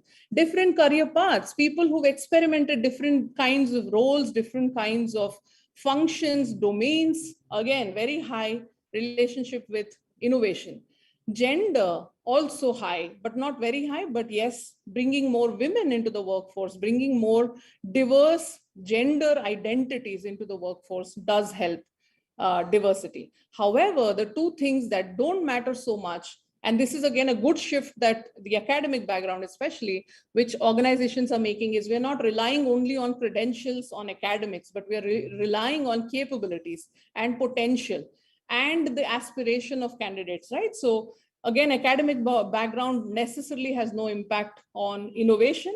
And look at the last one. I just spoke about the multi-generational workforce, but there is a reverse with this one, with innovation, right? Which means it will make it even more difficult if you have an aging workforce for you to become innovators, if you do not have a good balance of having different age groups in your organization, and then have an ecosystem that allows for young leaders to come and create impact, as well as young employees to not feel like, oh my God, I'm too new. Can I say this? Should I bring this idea? If you can create that kind of an environment, then that's when you can make innovation thrive in an organization, right? Let's go to the next slide.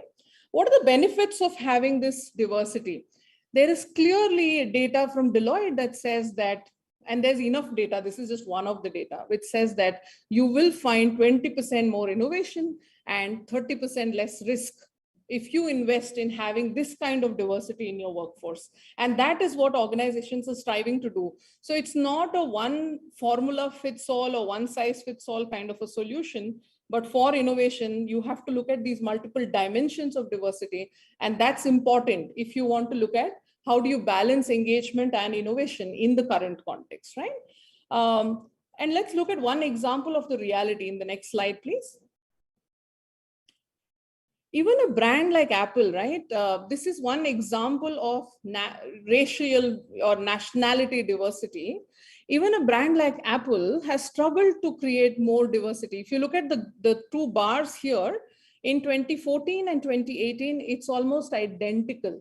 The kind of nationalities that are there in Apple's leadership ranks, right? And this is no different for most organizations. In fact, it is even scarier. Sometimes it can even go worse from what it was. And this is a place where, you know, organizations are investing time, including us. We've done our own inclusion survey, and we are trying to find this out, that, you know, what is our leadership look like, the whole landscape, right? And not just at our corporate headquarters, but everywhere else. And how do you then look at all the diversity dimensions? So this is an example that even big brands like Apple are actually struggling to bring diversity into leadership. And that then trickles down, right? If you don't have diversity in the top, you will not have diversity everywhere else. And those are the barriers to actually creating an ecosystem where innovation can happen. Let's look at now, when does innovation happen? If you can go to the next slide, please. My favorite example is Lego, right? I don't know if you know the story that when Lego originally started many, many years ago, like 100+ years ago, they actually just packed a bag of Lego blocks, and that was how the product was sold. So it was just a bag and it had Lego blocks in it, and it was sold to customers.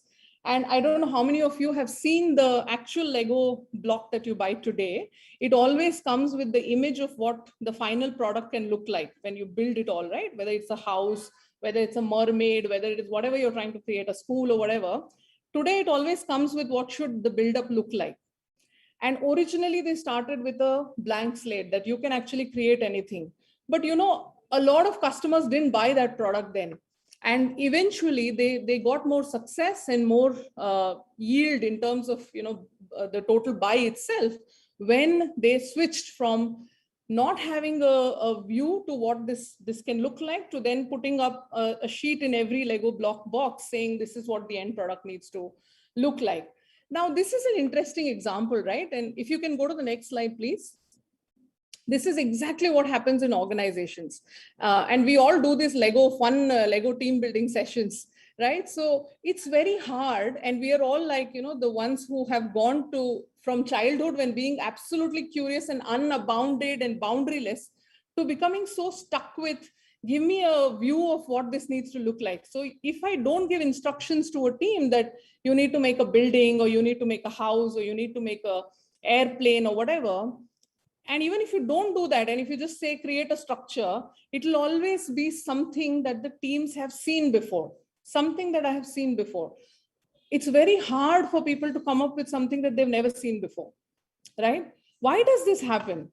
This is a form of bias that our brain puts in, and this is one of the barriers to innovation and also barrier to engagement, because leaders also operate like this. And, you know, if you look at Lego as people, right? If I have a pile like this, that means that's the workforce that I have. And imagine what I can do if I don't have an image in my mind that this is how my workforce needs to look.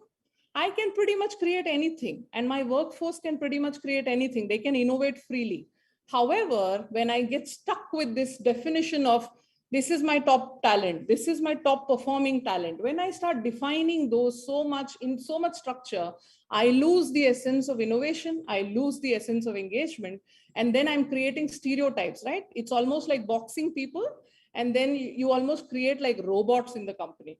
And this is one of the biggest challenges for organizations today. How do you operate in a manner that you can allow for free expression, you can provide guardrails, but you can allow people to bring themselves, to innovate, to operate without fear, to make mistakes, and still end up doing something great for themselves and for the organization. Can you move to the next slide, please? This is another interesting facet of innovation, right? And, you know, it's exactly opposite to what people are going through today. But if you sit, and I know most of you here are into operations management, I'm hoping you love Lego. If you sit and build Lego, very soon, if you love it, you will actually go into a state of flow when you will not realize what's happening around you. You'll just be like, oh, I want to fix this, I want to do this, I want to make something. And imagine bringing that to work. Most innovative companies that are able to bring this flow into work are the ones that are being successful. And the less innovative companies are the ones who are actually struggling with getting people to come into flow because their employees are always distracted. What are distractions? Every ping, every notification, every chat, every email is a distraction, right? So how does an organization enable flow? You enable flow by, and Microsoft Teams has certain options like that. And I'm sure many other tools like Google Meet, etc., also will have options like that, where you can go into focus mode, where you don't know anything that's happening, people pinging, etc. But unless we are able to bring, at least for some points in time, our workforce to go into a flow state, it's hard for innovation to happen. And this is not enough. You will also have to create the ecosystem for flow to happen. If I feel like, I can just block everybody off and just sit down and be in flow, it's not going to help. And today, people, you could control this when people were in office. Imagine controlling this in, like, today I'm coming from a company where in the GSC, we have 12,000 homes from where people are operating. And imagine controlling flow in 12,000 homes. It's just not going to happen, right? I'll tell you a story. If you can go to the next slide. How Maersk is doing this, right? So now in Maersk, like I was saying, right, this is a quote from our CTIO, because technology is a great way for you to know that how are we creating innovation to happen first in the technology, because it has to transform our business, but how are we creating this whole ecosystem of innovation across all jobs, right? And the culture that we're trying to create is a culture of being curious, a culture of asking questions, a culture of coaching, of empowering teams where people are free and flexible and operate with not too much structure, right? Freedom. Like we've in fact had some rules. We've set up rules for ourselves saying most meetings we will not have PPTs. You know why we'll not have PPTs? Because this PPT is exactly like what I said in the Lego example, that I'm making you only think about this from that one lens, not like triggers of thought. So ideally, it should be anything that we share with each other should be triggers for thinking, so people can think, apply, ask questions, communicate, collaborate. And that's what we are trying to do. So break down of too much of structure, creating freedom for people to collaborate, to work with each other, have conversations, ask questions, stay curious, fail fast. And this is a principle of agile, right? Fail fast so that you're able to bring an MVP or a proof of concept soon without having the fear that who gets the credit of this innovation? How do you create an ecosystem where people feel that everybody in it should benefit from what we create together as a team? So there are lots of stories, and we in fact post this actively on our social media channels. So if you do go on Maersk channel, find these stories of our employees going and telling what did they do. And this hackathon was a great example. We did a hackathon and we had like such amazing participation and creative ideas in the supply chain space and in our space on what we could do to transform our business, right? If you can go to the next slide, please. I'm conscious of time, so I'm going to go through the next 2 slides and pause for questions. So this is in summary of what I was sharing, what we are doing in Maersk, right? So we've moved away from being hierarchical, where there is an org structure, people are reporting to one leader like this, and everything has to flow through that leader. So this is only used for, just in terms of how we represent, but in how we work, we're actually working like that innovation team that you see in the center of the screen, where people are self-organizing. Agile teams come together. We call them, some of them are called customer squads. So they come together, they are people from different domains. So there's somebody from sales, somebody from customer experience, somebody from finance, somebody from legal, including the customer. Bring the customer also into this team, and then they're autonomous, they're value driven, and they figure out what needs to be solved, when it needs to be solved, what does good look like. So what does this mean? It means a culture where curiosity is encouraged. It's a diverse team. The leadership is acting as a catalyst alone. Our job is to remove roadblocks, allow for innovation to happen. So create those idea pathways and create a porous organization where the boundaries are not so tight that people hesitate to even break, or, say that, oh my God, this guy is from some other team. I don't know if I should talk to him. Maybe I should go through my manager. That doesn't happen in Maersk. Whoever wants to talk to whoever else at whichever level they are, they can directly approach them. And this is the kind of ecosystem that I was talking about, that you need to foster to be able to bring this balance between creating engagement and creating innovation and centered around diversity. Please go to the next slide. Lastly, if I had to sum up what we saw, right, from everything that our reality is today, what is required, and then what can you do? So a rejuvenated approach will mean what? It will mean three big, that the block on the top is three big things. What do teams need to feel? Teams need to feel empowered. Leadership capabilities need to be continuously, it is something that you cannot sit and relax and say that our leaders are now capable, they have become who we want them to be. Leaders will have to continuously keep challenging themselves, becoming better. So building leadership capability is crucial, and eventually a culture where people feel safe, people feel cared for, their well-being is at the center of everything we do. That is important. If they don't feel like the bunch of children I showed you in my first few slides, then there is no question of engagement or innovation to happen. So define new rules of engagement, prioritize fun, make work more meaningful. Like people should feel like they came to work and they did something meaningful for themselves or for the customer or for the organization. Create authentic connection, right? It's not that just because you have no choice that we are meeting each other because we are in one team is not okay at all. Authentic connection is important. And communication, active communication. So everybody understands, especially more because we are in virtual settings, that everybody understands what is the vision, what is the purpose, what are we trying to solve, and driving this whole essence of intentional learning, right? Not that you're having to be pushed to be told that now this is important, now AI is coming, so please go learn this. Now supply chain, this is happening, please go learn this. No. How can we create that pull that people feel intent? They have the intent to learn. And lastly, how do we leverage the diversity? How do you even know the kind of background and experiences your colleagues, your leaders, your teams are bringing if you don't invest in knowing about that diversity and then seeing how do you benefit? So let me pause here. This is in summary of what I wanted to share, and go to the next slide. We'll pause for questions. And I hope the moderator will help me pick a few. Sure, ma'am, sure. Thank you so much, ma'am, for such a rejuvenating session on the plural workplace. Due to paucity of time, we'll only take 2 questions from the audience. Apologies for the time scarcity. No, I would request the audience to pose their questions in the chat box. So the first question which comes is from Ms. Traksha. Good morning, ma'am. Protection of employees' well-being and thereby protecting the workplace of the organization has been recognized as the top priority in post-COVID world. Maersk has been recognized and is known for its distinctive HR practices in your unique sector. Could you please share some of your best practices of your organization? Yes, in the space of well-being, there is a lot that we are doing. And the most important is giving people the freedom of choice, right? That when do you prefer to work? So, and this happened, this is not something that happened in the pandemic. This has been something where we've been trying to evolve.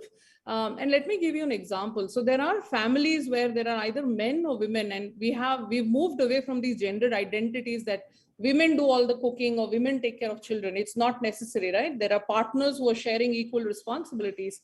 And we've allowed our workforce the freedom. For example, if somebody says that my mornings are really difficult because I have to take care of my child going to school, attending classes, etc.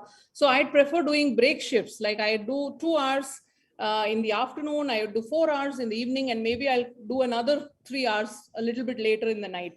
And we have taken away the rules that we had of what a workday would look like a 9 to 6:30 when people came to office is now a thing of the past. Now we are saying you decide when you want to work, you decide how you want to work, who you want to work with. So the freedom of choice, I think, is the #1 principle. And then there are, of course, a lot of other initiatives to take care of, like EAP is one of the solutions, right? Where you have a counselor, you have an access to a counselor, not for yourself, but also for families. and you have your leave policies, etc. But I think the most crucial one is this freedom of choice. And I think that's what I want to leave you with, Traksha. But good question. Thank you for that. Thank you so much, ma'am, for the answer. The next question, and the last one indeed, comes from Mr. Narendra. He wants to know, how do you keep a track of HR management performance in shipping industry, and how is it different from other sectors? Yeah, I don't think it's very different, but what's changing is what do you measure today versus what you were measuring in the past, right? And if you look at HR management performance, it's not only about HR. I think every function today is trying to renew how you look at measures of success. Earlier, what used to be your measures of success is your employee life cycle processes, right? Like your hiring process, how do you know it's working well? If you know that the candidate offered percentage and candidate dropout percentage, these are under control. Do you have enough diversity representation? Do you have good panels? You have many ways to measure your different pieces of the employee life cycle. But I think what we are trying to challenge ourselves now is bringing the lens of this diversity that I spoke about, right? That not just looking at just the number of positions we are filling, but who am I filling them with? How many people have I brought that are, say, we are even looking at back to work employees, right? So am I able to bring people back into the workforce that took a break? Am I able to attract rehires into the company back, people who left us, right? Can we bring them back? And we have a lot like that. So the whole dimension of looking at the way we measure the employee life cycle is very different today. And it's not just unique to the shipping industry. I think it's happening across the board. Maybe shipping is a few steps behind, according to me. There are many companies in other sectors who are far, far ahead in terms of their access to data. The most important thing is access to data and ability to draw insights from data. But we're getting there because of this shift that we're making in digital transformation. We are getting there as well. So, and that's the HR transformation that's happening, I think, across the board. I hope, Narendra, that helps you give a bit of glimpse, but go look up on our website as well. We have written some stories around this too. Thank you for all your questions. Thank you very much, ma'am, for this knowledge-packed and enriching session. We hope that this has been an insightful experience for all of you. We will now go back to our breakout rooms where you can take a break and network with each other. Thank you so much for lending your ears. Thank you for having me. Bye-bye. Thank you, ma'am. Thank you.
Welcome back, everyone. Thank you, Alankrit, for hosting the first half of the day. And hello, everyone. I'm Sarvajit Raju. I'll be your host for the rest of the session. A friendly reminder, this wonderful event would not have been possible if it wasn't for our generous sponsors.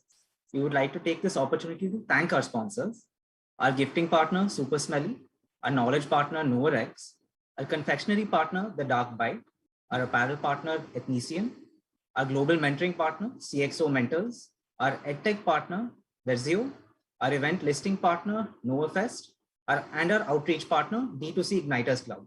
Thank you all so much. Moving forward, I am pleased to invite Ms. Varshita Bangia for the next keynote address.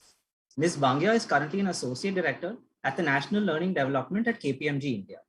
She has over 16 years of experience that has covered multiple industries such as consulting, IT services, and BPO.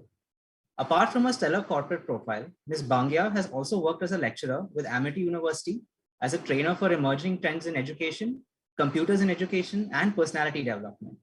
Having won multiple awards over her career, she is committed towards bringing organizational development by designing and successfully deploying effective learning strategies and solutions. SIOM extends a hearty welcome to you, ma'am. The keynote speech will be on the topic Reinventing Talent Strategies for Workforce 2030 and is expected to last 25 minutes. It will be followed by a 10-minute Q&A session where I encourage everyone to put their questions in the chat box. So without any further delay, I would now like Ms. Varshita Bangia to take over and lead us ahead. Ma'am, the stage is all yours. Thank you, Sarvajit. A very good morning to everyone. It's always wonderful to come back, and do events, especially for colleges, because that's where I started my career as a lecturer. So thank you for the organizers for giving me this opportunity to talk about reinventing the talent strategies. So let me first put in my, share my screen so that I can get my screen up and running. I hope my slideshow is visible. Yes, ma'am, it is visible. Thank you so much for the confirmation. We all will agree that the pace of change is accelerating, and there's like fierce competition for the right talent, and talent no longer actually means the same as it did 10 years ago. Many of the roles, the skills, the job titles, which are going to be there tomorrow, are right now so unknown to us. So how do organizations really prepare for this future? How do they really look at, how will our talent needs change? How will we attract, retain, motivate our people in the future? And what does it all mean actually for us in HR? Because the time is not there for us to sit back and wait for the events to unfold.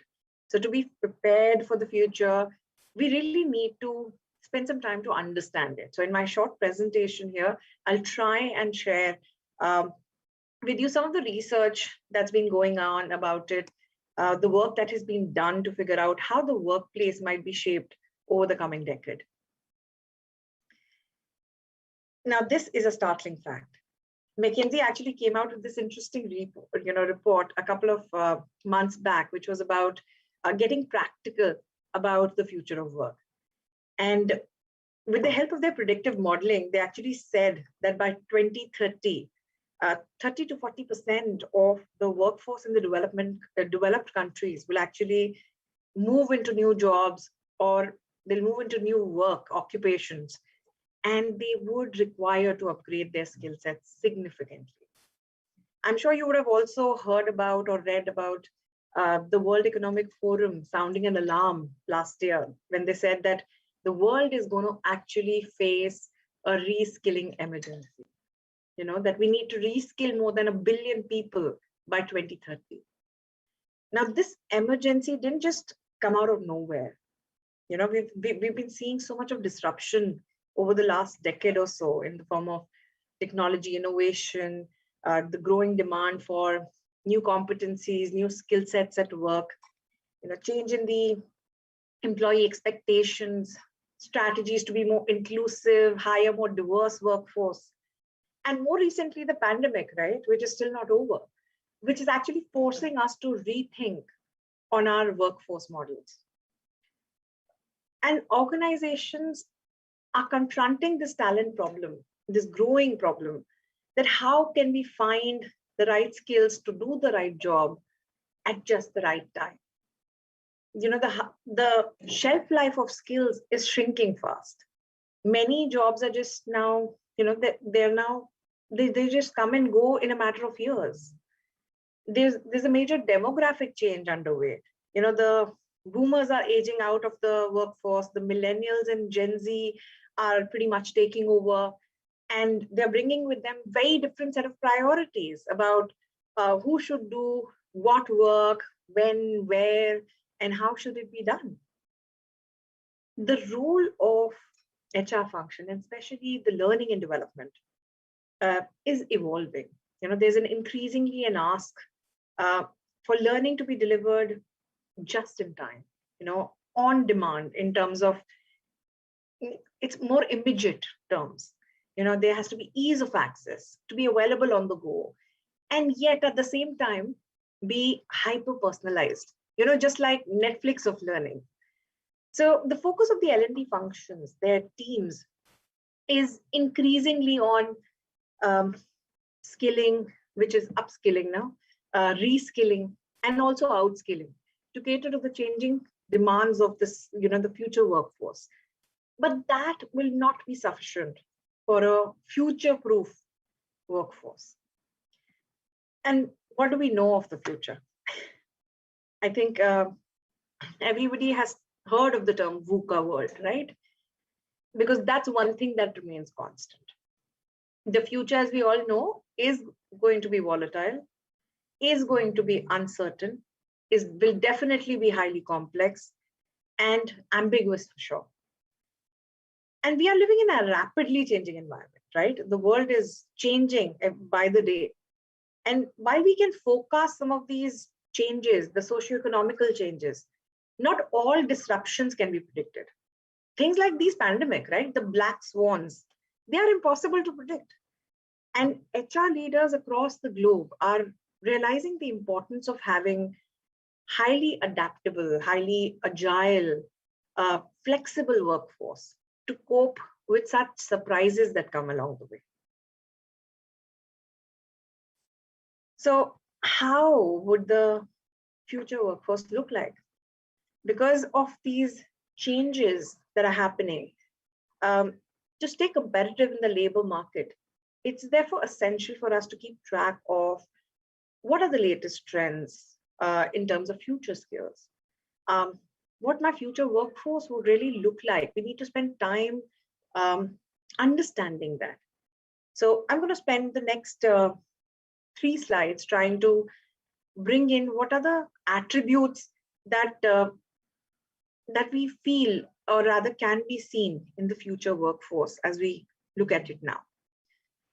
The very first thing that, you know, attribute that you can think of for the future workforce is going to be connected.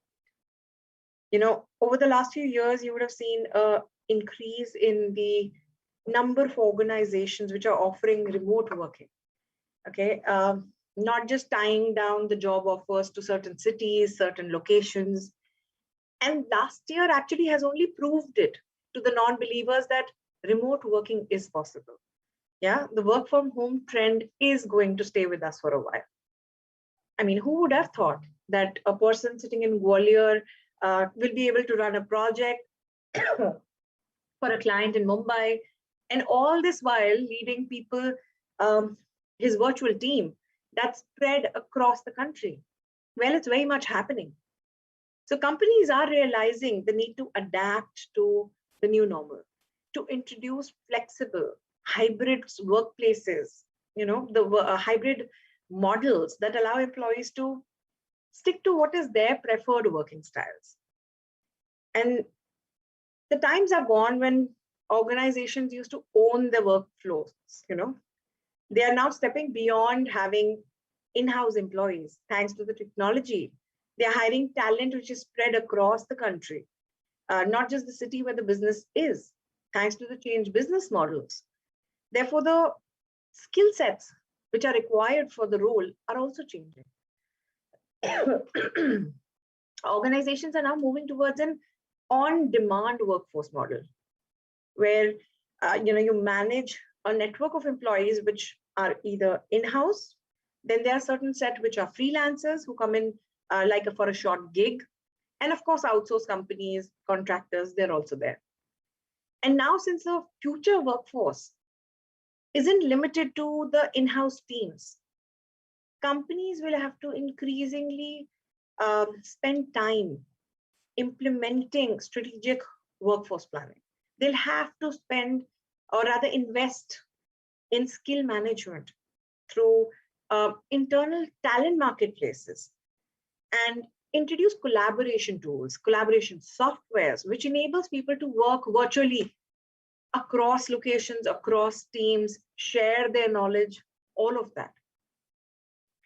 The second attribute actually is a chameleon workforce. We all know chameleons are a very successful species, for ages, because of their color changing skin. At any given point, they are flexible enough to camouflage themselves to match the environment. Likewise, the chameleon workforce refers to the workforce that is highly adaptable. Now, hiring managers are no longer looking for candidates who would perfectly fit the job profiles. Instead, they're paying attention to skill sets and also the reskilling potential. So the Future of Jobs report, which came out in 2020, published by the World Economic Forum, right? It actually explains that adoption of cutting edge technologies, it significantly causes acceleration of the future of work. So analysts are predicting that by 2025, there will be almost 30% rise in technology adoption in comparison to, a couple of years back. So with so many jobs no longer necessary or no longer existing in the next decade, and more than 50% almost requiring significant change, that might seem gloomy, but it's not all that gloomy. While some jobs may cease to exist, but at the same time, new jobs will also evolve. Like last year itself, there was a report by LinkedIn I was reading, and they said there were at least, around 50 new job titles that came up in the last year itself in pandemic. So there is an emergence of new roles, new jobs. So keeping these factors in mind, the businesses would need to shift from looking at a long-term workforce planning, okay, and to a more dynamic planning approach. So we'll have to focus on building a culture of change so that employees can see it as a part of their work, that they need to upskill, they need to reskill. So it's a cycle that will need to keep on happening. The third and the final attribute of the future workforce is socio-digital. Now, when you talk about design thinking, right, when the design thinkers create personas, which is nothing but a character of, which represents their target audience in terms of behaviors, in terms of attitude, in terms of demographic, etc., right? So if you were to create a persona of the future workforce, a typical employee would be somebody who's digitally savvy. It'll be somebody who's multi-skilled. They would love to interact with peers. They would demonstrate excellent soft skills like virtual leadership, empathy, having a growth mindset, and social skills. During the first 3 industrial revolutions, roles were very clearly defined and there were a very clear set of skills that were required. But the 4th industrial revolution, which is currently on, is driven by digitization. So the need to increase, general digital savviness or digital literacy, as you may call it, for our workforce becomes extremely, extremely important. So strict job roles, skill sets which are tailored to these jobs may not be relevant. So job profiles in the future will actually asks for a hybrid skill set, not just domain knowledge, but also social skills, innovation mindset, along with digital skills, because that's what will help us tackle the ambiguous challenge of the future. So knowing about these attributes about the future workforce and what changes do we need to make to our now capability development strategies? How do we prepare our capability development teams, the L&D teams? So I've listed down 5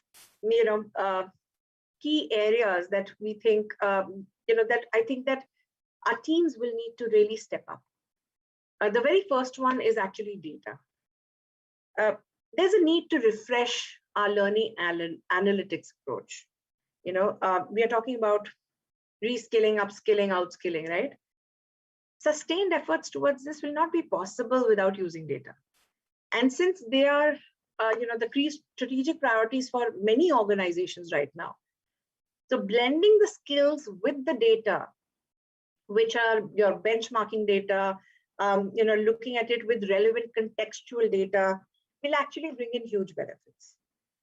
So it'll provide us with great insights, which will help us then mold our workforce management strategies. It'll help our L&D teams become strategic partners in talent discussions. L&D can actually mine a wealth of data about learners so that they can bring out more personalized, more contextualized learning and content for them. Now, these could be pertaining to, their activities, the projects, the tasks, plus, their personal aspirations, their job performance, what their individual development they want to focus on. And people analytics, therefore, has become one of the important aspects of part of the HR domain. It's for a reason. So over the coming years, you will see an evolution happening, from exerting efforts to make data consistent, accurate. The focus will actually shift to really leveraging this data, the user interaction data, the contextual data. And this is what will actually then fuel the recommender engines so that they can bring more value to the learning, the opportunities that are being provided. Now, the second area where the L&D would require to change will be the processes. We'll have to recode our learning operations. Last few years, we've seen a focus on digitizing the learning processes. But to be successful in the future, the L&D teams will need to actually let go of their process-driven mindset. They will need to adopt a mindset which has learner experience at the center.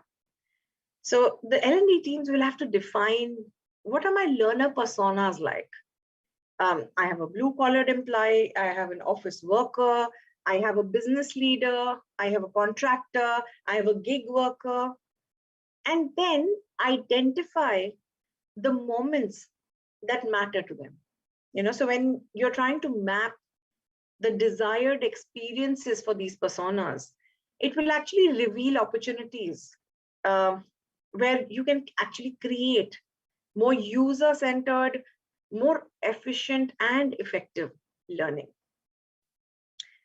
The third point or the third change will be in terms of content management, which means how do we define or rather redefine learning and knowledge resources? Now, micro learning and macro learning will remain in coexistence. It's not like one will throw the other off. But the biggest shift that the organizations currently are struggling with is in terms of offering the learning content at the job level. Okay, right now they're giving it at the job level, but what is required is the shift towards offering learning content at the task level. That's where we are not there as yet, and this shift is necessary for the future. Whether it's the learning content, whether it's the knowledge resources, they need to be bite-sized. They need to be focused enough to meet the immediate learning need. it's like I'm heading to a client meeting and I know that today is going to be a negotiation discussion on the what is my chargeability for the project. So is there something that can help me while I'm on my way to the client with the best practices on negotiation? Just in time learning. Now, one of the biggest historical pain point has been the inability of people to find the right courses, the right learning content for the job or the task that they have at hand. So the future recommender engines, they will actually call upon learning, they'll call upon knowledge resources that bring in just enough of the right content into the flow of the work and just at the right moment of need. The fourth change that the L&D teams will need to really focus on will be in the sphere of technology, okay, which is you're rewiring the learning tools. The connection between technology and the evolution of analytics in HR, especially L&D, is so apparent. You know, L&D analytics, the insights can actually push recommendations in the flow of work. Okay, I see there's a lineup of a project coming in. It's in the sector. Here are the 3-4 things that people need to learn to quickly come on board. I need to learn about the sector. I need to learn about the 3 skills, maybe quick course on project management, maybe something around client interaction, maybe something around storyboarding my presentation. So like businesses, L&D teams will also need to be agile. They'll need to experiment. They'll need to try out new technologies. They'll need to try out strategic vendors and then learn from those experiences, experiments, pilots. Like we had the previous speaker talking about, you know, fail fast and move on. The idea is just like technology, the L&D landscape also needs to evolve. They need to evolve, looking at what's working, what's not working, cut your losses, move on. And the last piece, you know, for, in terms of change for the L&D teams is going to be in terms of people. So I've talked about, you know, I started with talking about and the most important now is the people. Reskilling your L&D professionals. We are talking about reskilling of your workforce. How about the people who are responsible for it? Because in today's times, the L&D team's role is no longer just to manage the learning programs or source the training courses from some vendors. L&D teams actually need to play a more prominent part in this entire workforce transformation. They are required to design, deliver trainings, deliver learning experiences, I would say, and bring those learning into the flow of work. So the new skills, L&D skills need to focus more on sourcing quality content, establishing new connections, building communities of practice, facilitating links to the experts, acting as business partners, leveraging insights from the data analytics, understanding and having a keen sight of the changing landscape, the technology landscape especially, will be a must for the L&D professionals. They will have to wear multiple hats. They'll have to be business partners. They'll have to be solution creators. They'll have to be ideators, culture catalysts, organizational development agents that enable transformation. So L&D professionals will have to play multiple roles. They will have to spend time investing in their own development as well. So as I end this session, okay, I'm almost on time. I just want to say that, you know, we as HR professionals need to act now. You know, this isn't about some far future of work. Change is already happening, and it's at an accelerated pace. The future isn't a fixed destination. So the planning that we need to do has to be dynamic rather than a static, for a static future. You'll need to recognize multiple evolving scenarios. And the story isn't much about predicting the future. It's about imagining the countless possibilities. We all have this once in a lifetime chance to rethink our talent strategies, the work models from the ground up. So let's not waste it. Let's not forget what's at stake. And we have been reinventing the future of work every day, but it's time to be more intentional about it now. So thank you so much. That brings me to the end of the session. I think, Surajit, I think I'm on time. So if we have a few questions, I'll be happy to address. Yes, thank you, Varshita ma'am. We'll, if you do have some time, we'll be moving to the Q&A session, if you don't mind. I have 5 minutes for sure. Sure, ma'am. We'll take up 1 or 2 questions. Thank you so much. So, ma'am, the very first question is from Mr. Shanmukh Patnaik. He says, hello, ma'am. We are living in an era where digital transformation is the need of the hour, and it has become imperative for any company to accumulate, assess, and analyze data to gain insights and play in the competitive market. How is the data revolution shaping up talent strategies for hiring of the future workforce? Can you come back with the last line, please? How is the data revolution shaping up talent strategies for hiring of the future workforce? Sure. So thank you for the question. I think all the decisions today have to be very much plugged in to the data that we have, whether it's about, how much time do we have to hire a replacement? Or if I'm looking at, okay, I see there are 4 projects that we are pitching for the clients, we may get 2, we may not get, 2, we may get all 4 as well. So how's my pipeline of hiring looking like? How much time do I have to backfill resources when they quit? How much time does it take for me to train my resources once they come on board for them to become contributors on the project? Do I need to start rethinking about my hiring strategy? So if I'm hiring, say, from campus, right?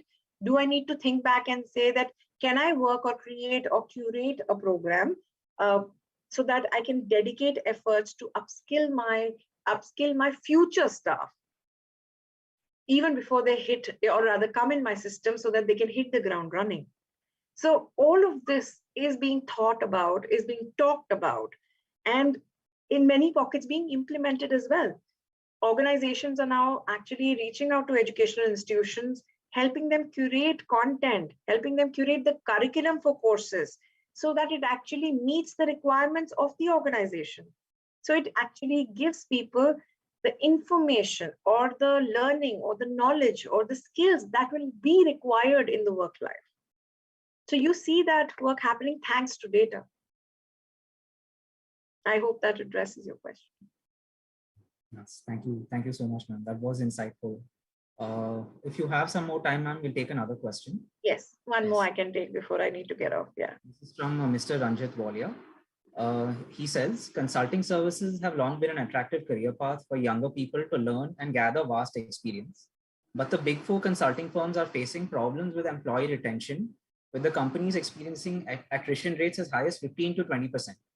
So how are talent strategies being reinvented to tackle the employee retention issues that the consulting services industry is facing? Absolutely. I think, I mean, I would say it's a little harsh to say that it's happening only with consulting firms, but yeah, I would also, being a part of a consulting firm, agree to it that we do see a higher attrition as compared to some of the other sectors or other organizations that way. And it's also, like I said, happening, like I mentioned initially, is because our business landscape is changing. Majority of our population now, right, in the workforce is your millennials, the Gen Zs. Their work-life priorities are very different. They want to log off at 5:30 and maybe go for a Zumba class. Whereas the baby boomers will say, okay, fine, when we are done with the work, let's do a catch-up call with a client at the end of the day. Expectations are very different. People are getting burnt out really fast, and they would be like, I'd rather go to an industry and work than work in a consulting firm. So obviously that puts a lot of pressure on the HR teams in professional services to rethink how we are not just hiring talent, but retaining them, motivating them. So there's an increased focus on wellness. There's an increased focus on building resilience. There's an increased focus on offering opportunities, which they may not be available if they move out somewhere else. So it's like, there are opportunities to upskill themselves. There are certifications that the organizations offer that if you complete this certification, the cost will be reimbursed completely by the organization. And in some cases, because if there are certifications which are very, very niche, there's also an incentive offered that if you clear the certification, we won't just reimburse it, you'll also get an added bonus. So a lot of options, learning on the go being provided, access to opportunities to learn, pick and choose what you want to learn, other than just what the prescribed mandatory curriculum is. Specialized curated programs for the high pot program, for the high pot is your high potentials. So curated learning journeys for them, especially how do we make it aspirational for them? What's in it for them to stick around? And all of this while the firm is doing, I think it's also about changing the culture. It's about recognizing that how are we providing value or rather meaning or the purpose of work to our workforce so that they actually see that they're making a contribution, they're doing something different. And it's worthwhile to stick around. Yes, I agree, ma'am. Thank you so much. So in the interest of time, ma'am, we will collate the remaining questions and have them sent over to you so you can answer them whenever you're free. So ladies and gentlemen, we'll be moving to a short 10-minute break now where you'll be moved to your breakout rooms, post which we have a very special session planned for you. Thank you.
Welcome back, ladies and gentlemen. We now have a fun and interactive session planned for you by Ms. Sarvajit and Ms. Diksha. So without further ado, over to you two. Hello, everyone. So let's begin with a very interesting quiz. Guess who am I? So we will be showing you some pictures of famous female dignitaries, after which you will see a poll with 4 options and you have to select your answer within 15 seconds. So let's begin.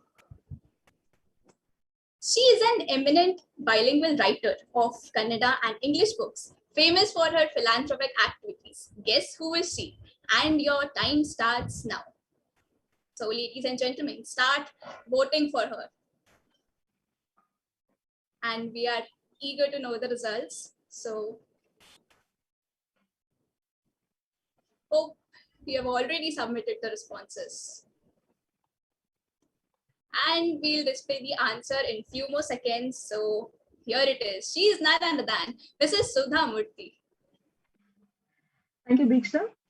The next woman leader we have was listed on 41st position in Forbes 2020 100 Powerful Women in the World. Please guess who is she, and your time starts now. The polls are up. Please vote. We are eager to know your guesses.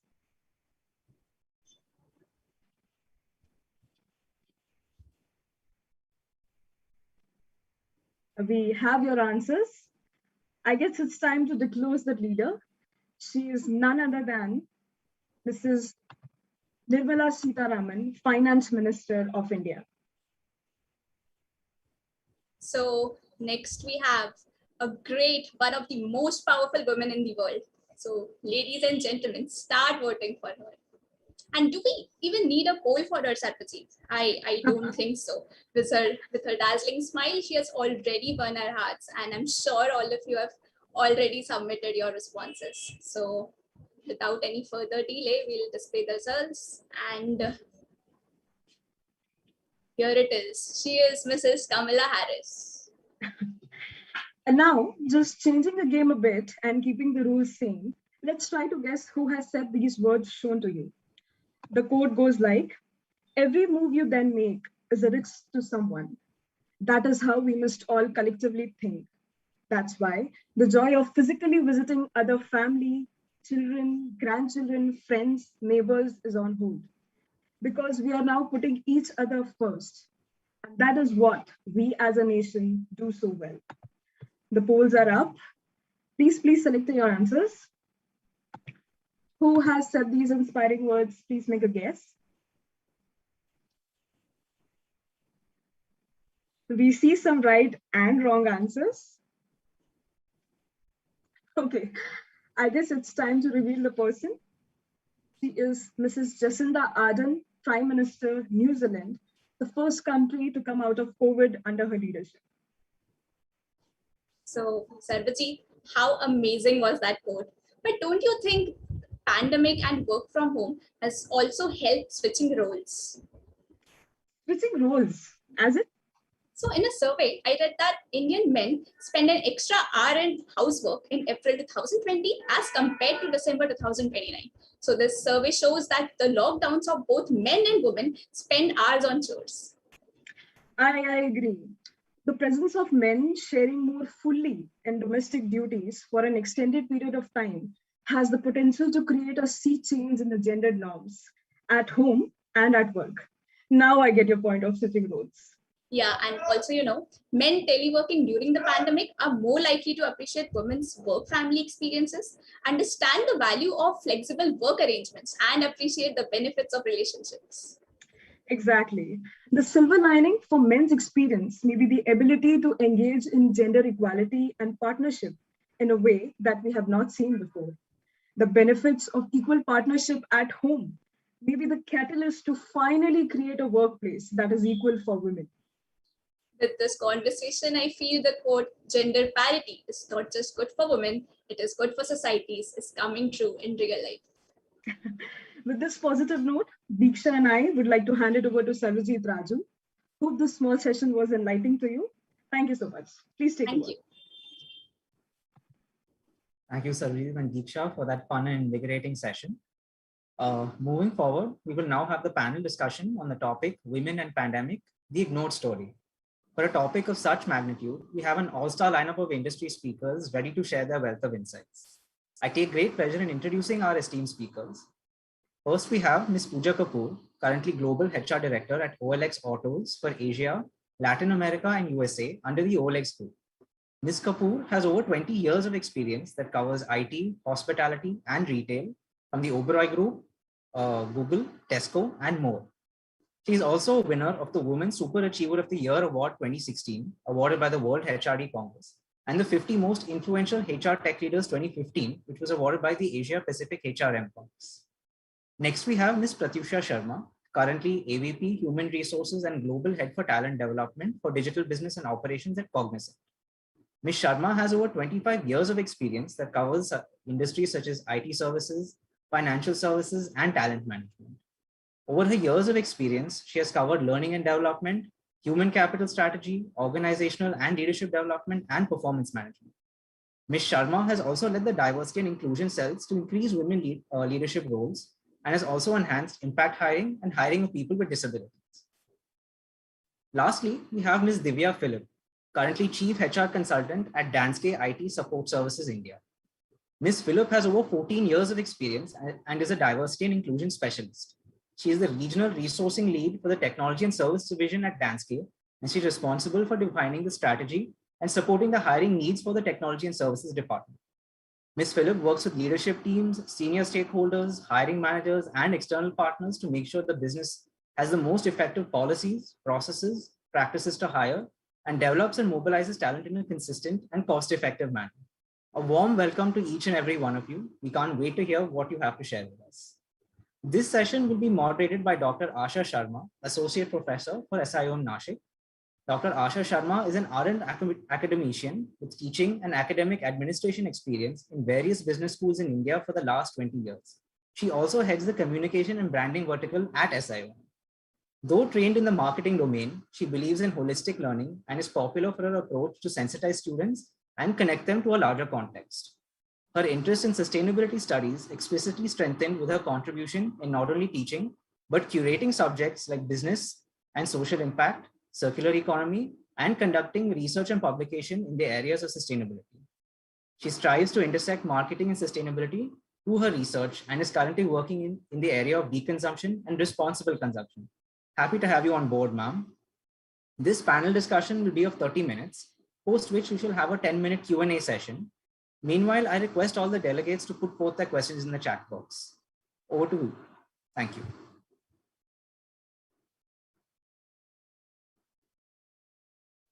Thank you so much, Sarvajit.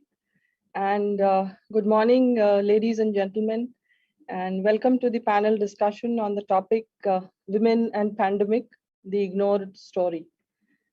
Driven by disruption and enabled by technology, the theme Reborn suggests that leaders today have the chance to fundamentally reimagine the ways of working to engage their people in new, mutually rewarding ways. I think this is the perfect timing to rekindle the ignored story of gender equality, which is not really up to the mark for ages, even if we have been trying for this equality. Welcome to the panel discussion on women by the women who represent the women in HR. Yeah, though a male perspective on the topic will surely be missed today. Nonetheless, the discussion should provoke gender neutrality thoughts for sure amongst everyone who's present here and is keen to listen to the women of today.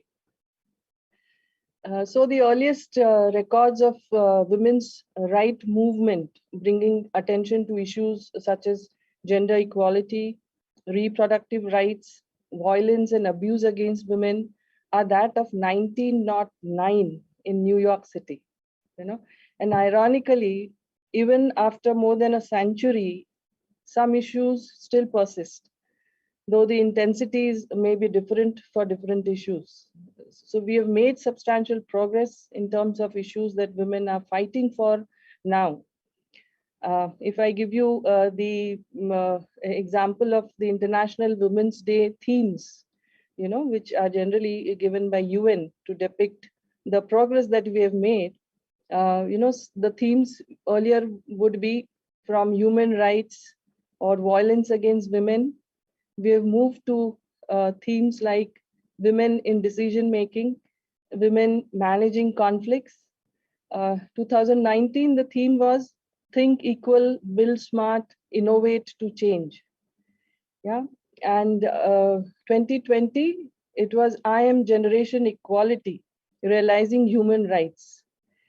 And the theme for 2021 was women in leadership, achieving an equal future post-COVID-19 world. This 2021 theme celebrates the tremendous efforts by women and girls around the world in shaping a more equal future and recovery from the COVID pandemic. Women stand at the front lines of the COVID crisis. We all know health workers, caregivers, innovators, community organizers, and as some of the most exemplary and effective national leaders in combating the pandemic. The pandemic has highlighted the centrality of women's contribution across the globe. Majority of the countries that have been more successful in stemming the tide of COVID and responding to its health and broader socio-economic impacts are headed by women. Denmark, Ethiopia, Finland, Germany, Iceland, New Zealand, and Slovakia. Women leaders and women organizations have demonstrated their skills, knowledge, and networks to effectively lead in COVID-19 response and recovery efforts. And I also acknowledge similar performances of women business leaders. While we were all grappling with these ever persistent issues and rejoicing the fact that we have reached so far, COVID happened to us, and every time the societies are infected with these kind of outbreaks, whether it is disease or wars or, you see Afghanistan, what is happening nowadays, AIDS to Zika to Ebola or COVID, there is a grim predictability of the underlying forces of the marginalization getting exposed. The faulty lines of gender, race, caste, class, they all get exposed. And this is exactly what has happened now. The COVID crisis highlighted, or I must say surfaced, the skewed burden that women carry irrespective of the positions, let me tell you. Yeah, research reports indicate how this pandemic has been harsher on women and the fact that there is a disproportionate burden of load at workplace and at home. Cases of domestic violence saw a sudden rise. Women lost more jobs than men as overall employment shrunk under the economic impact of COVID outbreak. Those who hold jobs have had to work from home under all sorts of other pressures. Yeah. So in addition to the persistent pre-existing social and systemic barriers to women participation and leadership, the pandemic actually has had a regressive effect on all that we have done, all the work that we have done on gender equality and other things. And surprisingly, these problems are not isolated cases. They are systemic global cases, let me tell you. Yeah. And I don't think it is possible to name just one challenge, from economy to climate change to criminal justice to national security. I think all issues are women issues. Even if we are not given the importance, they are all our issues. So in today's discussion, we will try to pick up a few of these issues, a few of scenarios that are very contextual to COVID, and understand from our panelists who come from from the industry and with such rich experience that they've had. We want to listen to them and know their views on these issues that I've picked up, because we have only half an hour, and I'll try to see if I can do justice with the questions that I would like to pose to our panelists. So I will start with my questions now. My first question would go to Pratyusha. One of the biggest barriers, to making progress in gender equality rests in the minds of men and women. And this is known as an unconscious bias that exists, across the boards, across the globe. So, for example, working around the house expected of women is a global phenomena. It is a global phenomena. Just that Indians are likelier than the rest to be saddled with a huge bulk of it, the Indian women, of course. While this bias appears to be more at domestic front, gender roles and stereotypes do exist in companies too. We cannot ignore that. Though companies are trying to deal with this unconscious bias in various ways, from formal training on the topic to recognizing it exists and setting goals to change it, I would like to know this from you. Have you experienced, something in your career? Do you think organizations or your organization specifically is dealing with this kind of an unconscious bias to make sure that women in the workforce are recognized as much as their male counterparts, especially during, these times? Over to you, Pratyusha. So thanks a lot, Dr. Asha ma'am. And I think a wonderful introduction and a concept, right? The kind you brought from the stories of the past to now. So amazing journey, I think women had. So good afternoon, everyone. And I think it's great and it's a pleasure to be here and talk to you something related to bias, as Asha ma'am had suggested. So very interesting note, and this has been happening not now, from decades we are going through this unconscious bias. And I think most of you, when you go into reading, there are enough and more biases, but I want to share with you the different workplace biases which actually affect the performance management. It affects the productivity of women employees. And how this happens is, and I'll just share with you, many of the women who just come into the workforce, right? It is kind of like a marginal discrimination which happens. Even if, people, so it's a natural phenomena, whether it is people with disabilities, women, the minority always has that. It's those stereotypes and conditionings, just not from now, from the last 50, 100 years, which is happening. It cannot go away from the society. And what is unconscious bias? It's mainly the kind of judgments we make with our past experiences, our past thoughts, what we have got from our parents, our grandparents, our family, our ecosystem. So, we make those past judgments. And so when women come into the workforce, that's one type where women who are there, oh, this person may not know this. This girl may not be able to have that technical capability, right? She's not an analytical person. So these are biases. What I'm talking right now is biases. Already I'm making judgments, because it is a stereotype that women have a lot of emotion, intuition, they are right-brained, and men have this. And it was there, but I think lots has changed in the last 10 years. Organizations has progressed, society has progressed, to not think, because women have made it to the top. And I think that's the power. You've seen whether it's Sudha Murthy being an author, being there, Kamala Harris. So we've seen examples of all the fields making it happen. And organizations also, you see that it may be around 10 to 12% women who are there at the CEO level and top senior positions, trying to get to 15 to 20% organizations. So I think they're role models and examples for people not to make those biases. The second one is when women go through their milestones. So, they have kids, they go on a maternity break, they come back. It affects their performance management because men may not be sensitized to certain situations. So what organizations have been doing and are doing is, it is mandatory for everybody who's a manager and above level who are leading teams to understand the biases and to be able to ensure that they work through them themselves, right? And I was talking in an earlier discussion, it's important that every man and women take the responsibility. We as women also have biases, right? So it comes across very naturally to people because we are all stereotyped, we are conditioned in the society. So I think that's the second milestone which affects the performance management. So I'll just give you an example. This was not now, and I'm going to talk on the pandemic example. Around 15 years back, when I had my first child, and I came back to office, and then I had my manager telling me, saying that, hey, Pratyusha, you need to spend the first 5 years with your child. It's important to give the love. I said, no, I want a client facing role. I want something which I really want to make a mark for myself. I wanted to be always on the front runner. So he actually coached me. So I had a bias my own self, and he had his own biases. So he coached me and he said, no, let's work through this in a way. So it's very important to have a mentor and guide. So a lot of organizations are creating these mentor programs. All of you students, HR, but that's so powerful, so powerful. So I had him being coaching me, mentoring me on how I deal with that situation, and also handle my own biases and my peers' biases, right?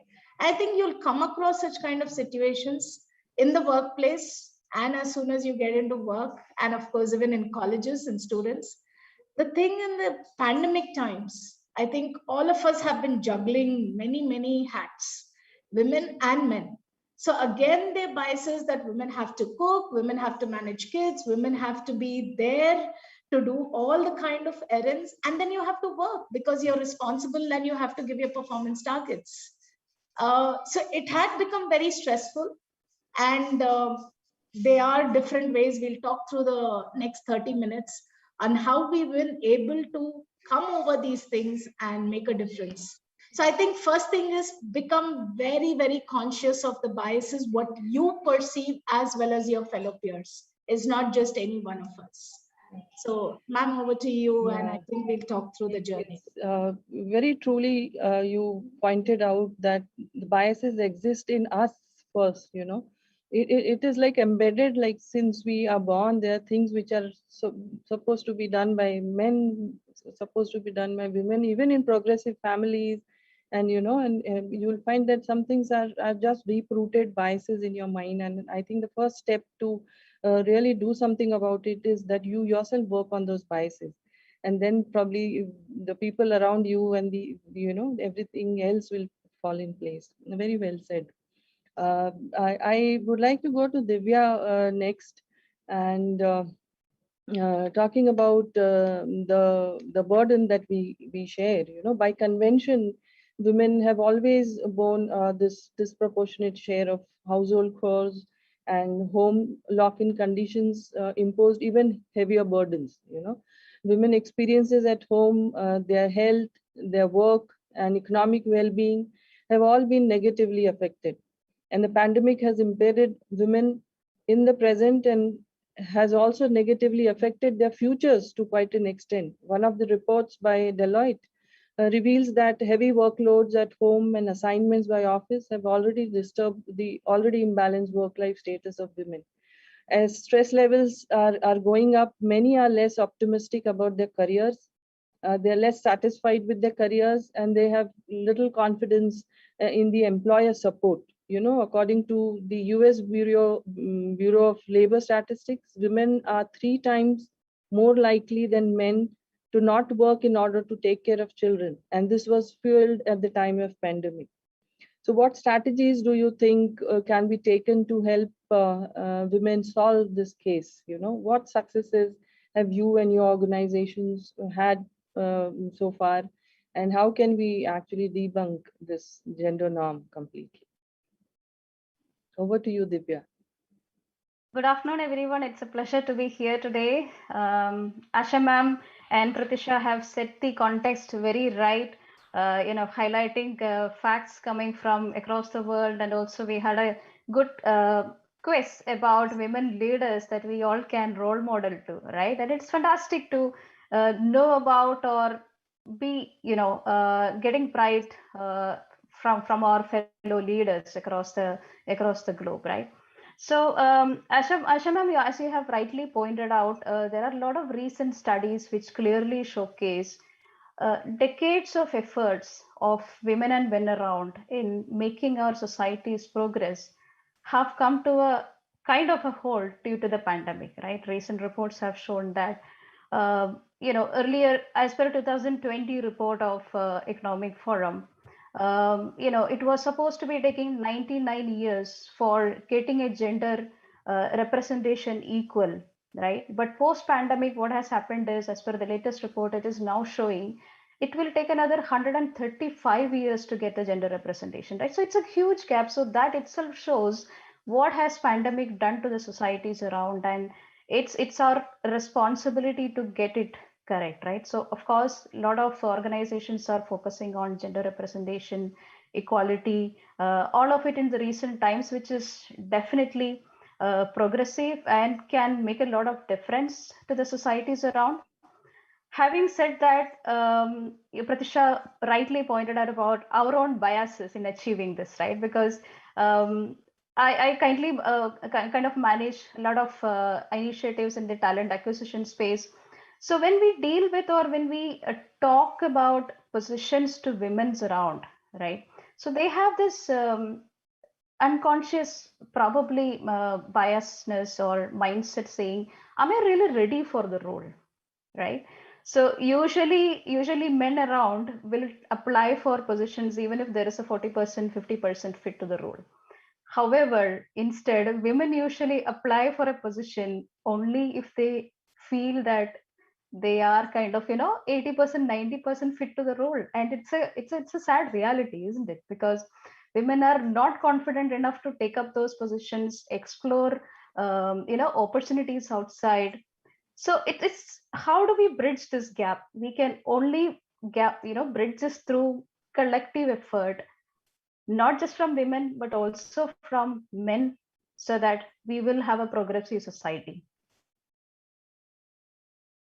Yeah, very true, Divya. I think confidence can be gained only through collective efforts, and everybody, people from from your home, your people who are around you, your colleagues, your peers, everybody will have to have this approach in mind, that this is what we need to do and this is what we need to imbibe, so that things really change across these societies.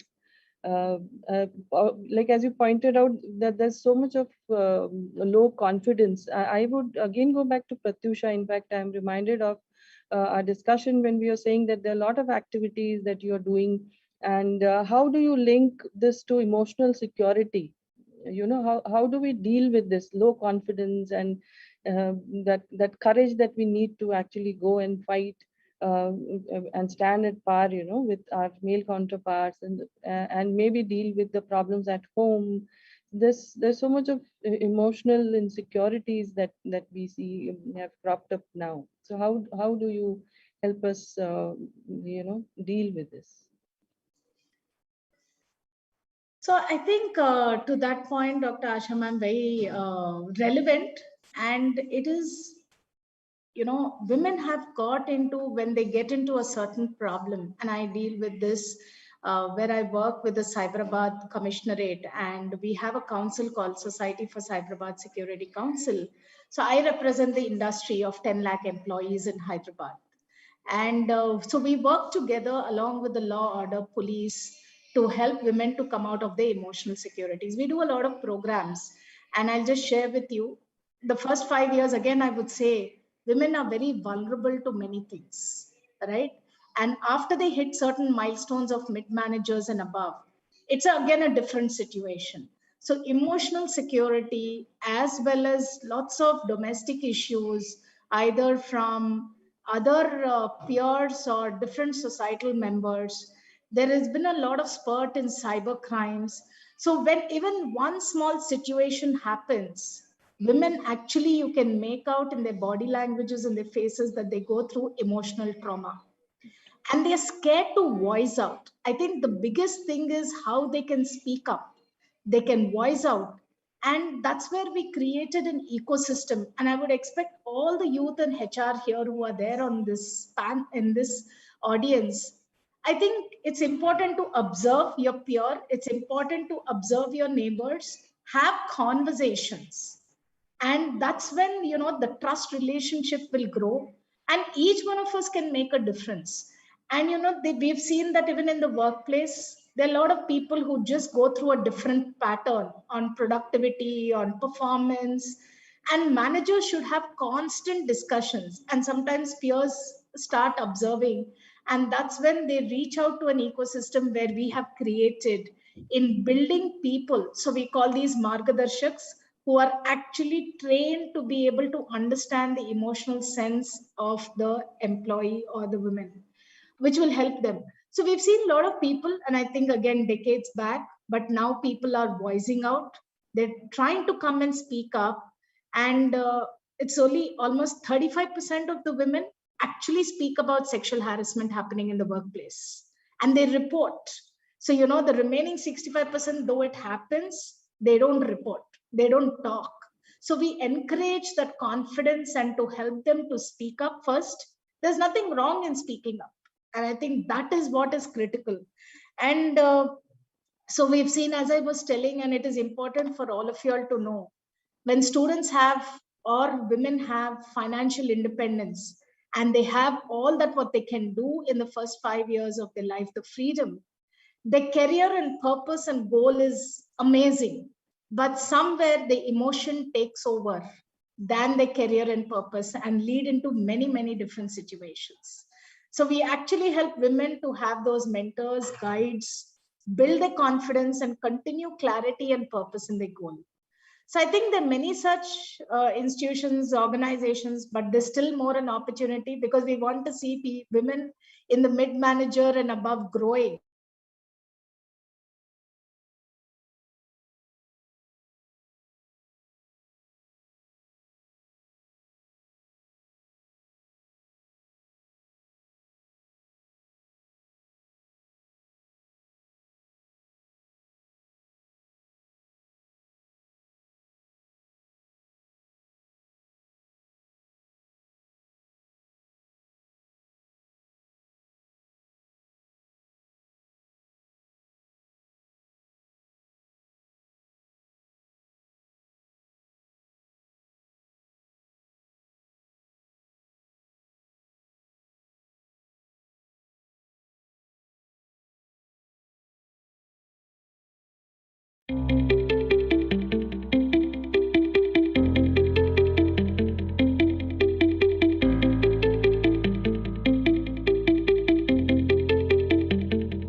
Recording in progress. Anything before even they have an intent of something of derogatory against women or whatever. I feel that this has at least imbibed a bit of fear in the male fraternity across the industries. So like by most measures, the global business community is becoming supportive of women and of women's importance in the economy. So I would like to go to Pooja. We are waiting for your views. Gender quotas, for example, is one of the good examples on corporate boards as a popular tool for policymakers to promote gender equality in the workplace. But yes, of course, the visibility of compliance is an important issue for policymakers to address this. So we know that the number of women on boards is rising across the globe, but the rate of increase has slowed down, it seems, in the last 3 years. And given the trend, as Divya was pointing out, 30% representation as a critical milestone on the road to reaching gender parity on corporate boards could be reached as late as 2070. This is what the estimate that people are making. So we have a long way to go. We are still in our 50s. If we go by this estimate, 50 years kahin nahi gaye. Yeah. So though gender and its impacts are context specific and they vary between and within countries, I'll say. One thing is for sure that gender diversity benefits not only women by improving their spending power and living standards, but it has had a huge impact on organizations' productivity and success too. Yeah, many companies with diverse boards noticed higher profits according to the latest statistics on gender diversity. So would like to know from you, Pooja, what is the reason behind this positive impact? What do women actually do, to to contribute in this way? What are the steps taken for this enablement in the corporate? Thank you so much. And it's my privilege today. And I must say that the organizers have done a fabulous job. This is one of the most well-organized events that I have joined for a university. So kudos to all of you. And it's a privilege being among students because there's a lot of learning energy that one can get through this audience. Coming back to your question, what do organizations do? I think a bit of, fact over here is also that in the last few years, because of the changing context and lack of enough pipeline at various levels, it has become an important element of conversation. There is more dialogue around this topic. And if you read through one of the surveys, it says that 78% companies have now made it a priority to work towards diversity, gender balance, inclusion as a topic. Now, when you think of all of this, there are also subsets of universal work that has happened around discovering what is the impact of women in boards and what is the impact of women in that contributes to the profitability of an organization. And it clearly indicates that around 15% of profitability is impacted when you have more women. And I can say that for sure, because let's say even at OLX, which is just one sample organization, but there would be many, that women have, even during the pandemic, women managers had better engagement scores of their teams than men. 3 to 5% was the difference from men. And that itself says that, keeping people motivated beyond your core job is a skill that most women bring to the table that men don't, right? Men are very objective, yes, more left brain aligned, but that world is also shifting.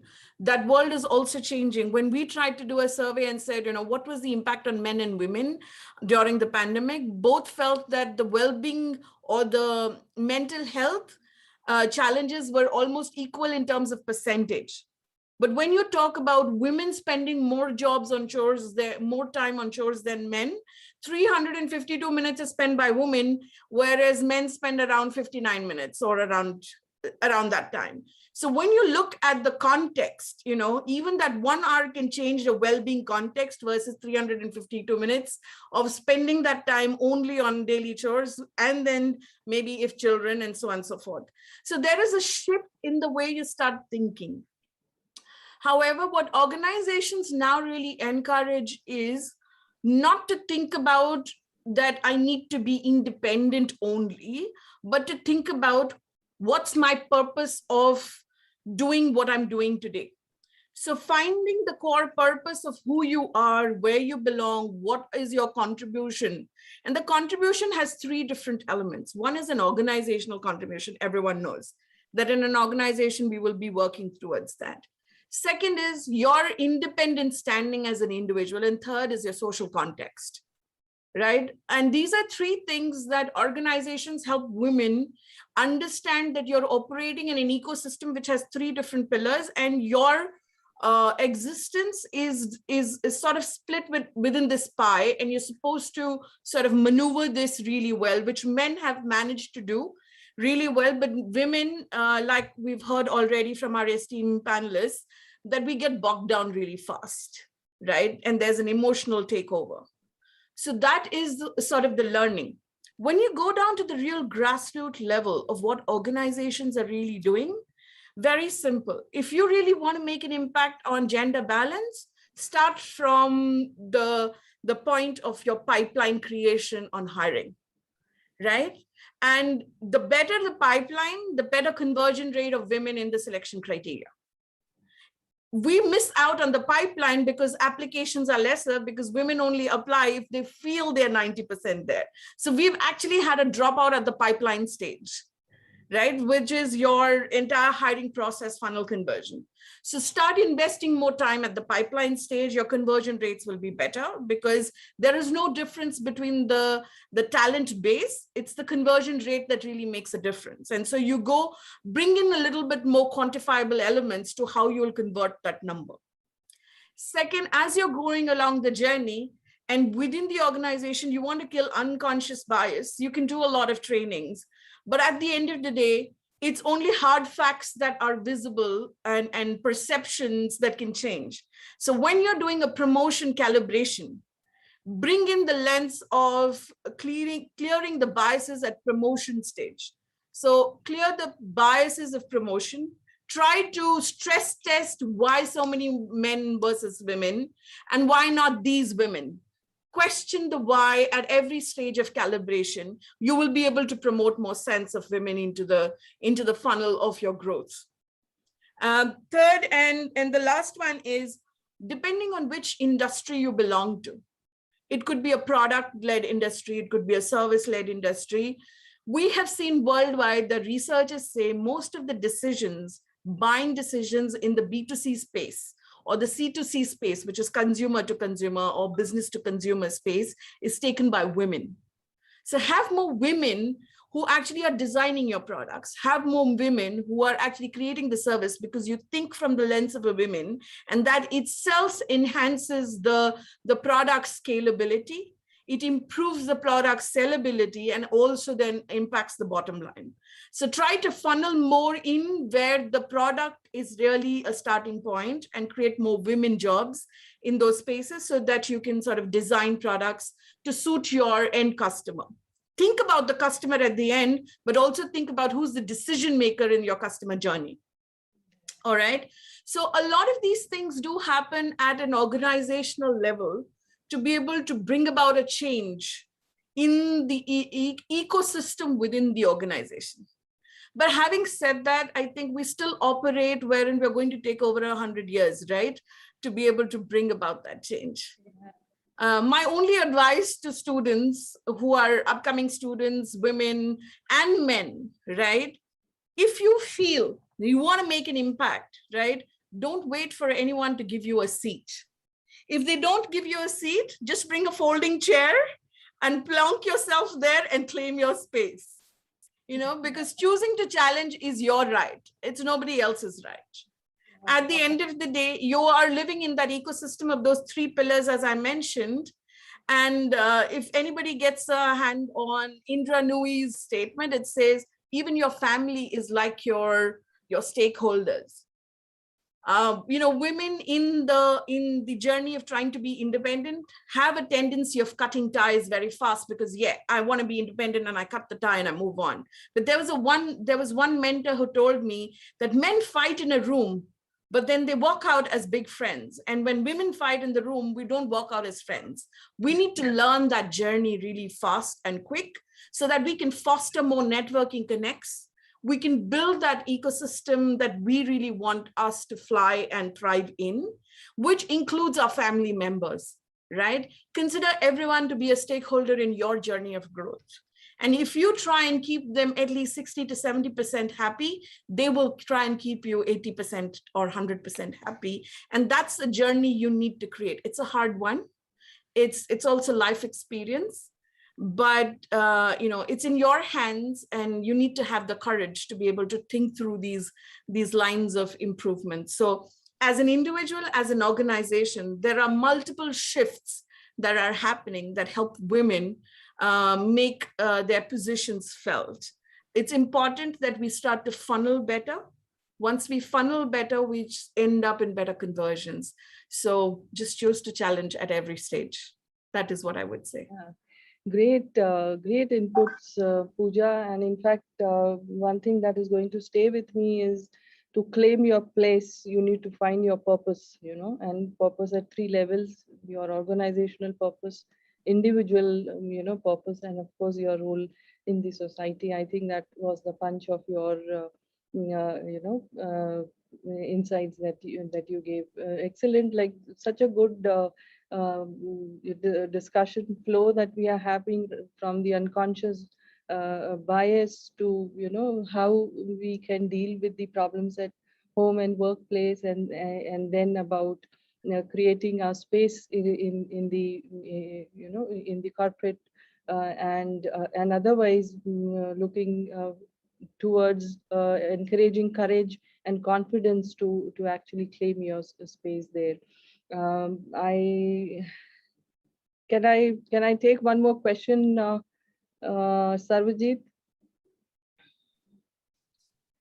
Yeah, one more question if I can. Now this is not a gender oriented, it is gender neutral question, I must say, and we can probably have a very crisp and quick answers from all three of you. So working from home is a big shift nowadays, and it can be surprisingly tough for many. There is certainly a loss of structure and continuity. There is a lot of disorientation and exhaustion that we are experiencing, whether men or women, alike. And yet not having to go to office can also offer surprising opportunities to develop a better work-life balance and to tailor your own working day, but we need to do something about it, So this question, as I said, is irrespective of gender.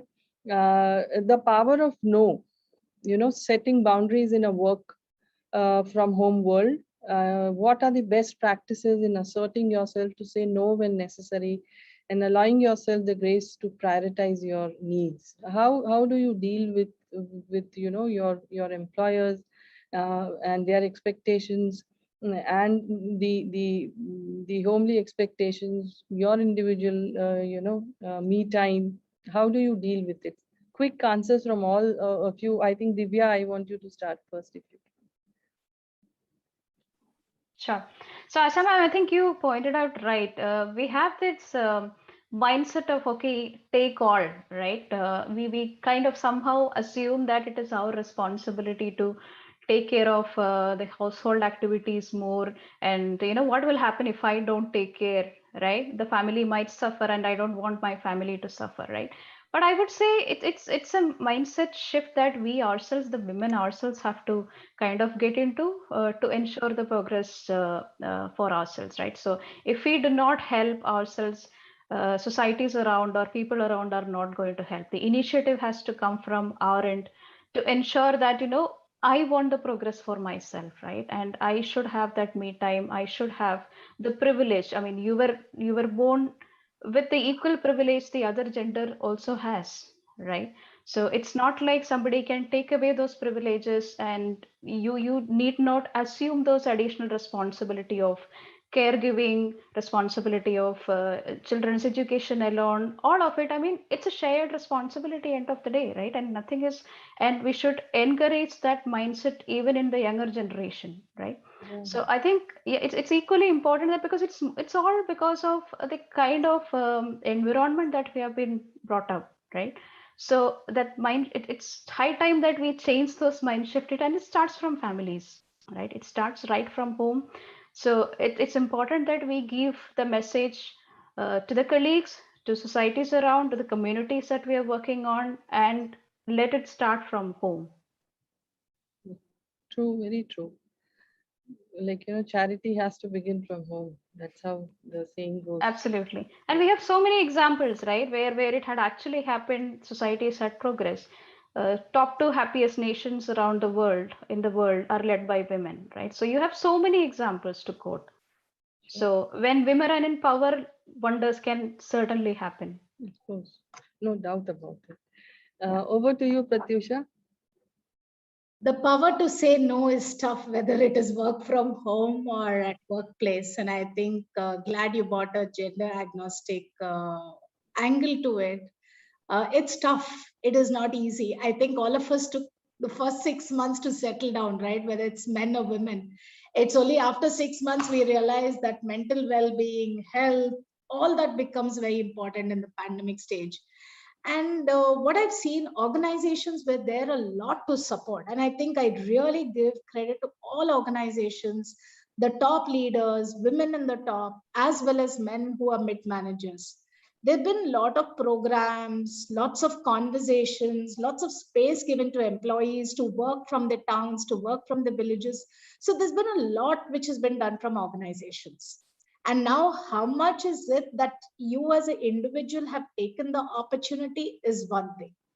The second is, I think very clearly there has been, at least in our organization and what I have been working personally on, to ensure that people understood what the behaviors are.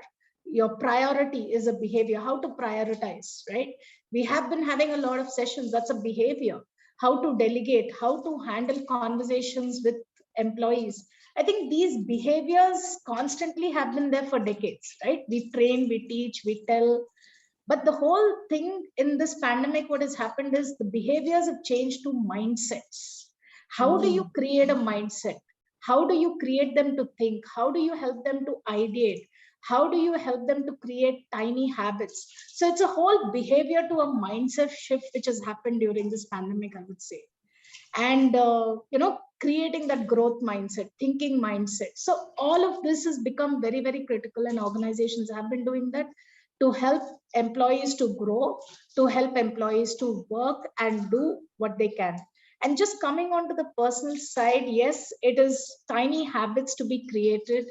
And it's my personal thing, which I created during pandemic, and it took me 6 months, no doubt. But how much do you practice each day? The me time with Divya is talking. And I had this acronym miracle. Whenever I remember, I keep thinking, if you expand the word miracle, how do you be in silence for 10 minutes? Whether you call it meditation, it's just 10 minutes, give the time, right? We may not have out of 24 hours, people come with lots of things. I think 10 minutes of meditative time. And the I stands for how do I really in time find a mentor for myself? The in time is very important. The third is read 10 pages a day. That's it. You read 300 pages, you read a book, you read 12 books a year, you become a very transformed person, different from what you are from the rest. So the knowledge, the thing you improve makes you a differentiator. The A stands for affirmation, make those positive affirmations. And the C stands for the clarity and goal. I think all of us as students always keep thinking, should I take up this? Should I do this? Should I join a product company? Should I join an IT company? There's so much of choices happening. How do I really have a clarity in what I'm doing? The L is learn your skill. So I think Divya, Pooja, my fellow panelists touched upon on the certification. Sometimes we have to have that. It's not necessary, but I think it's for everybody. How do you acquire that new skill per year? I'm not asking you all to do every month.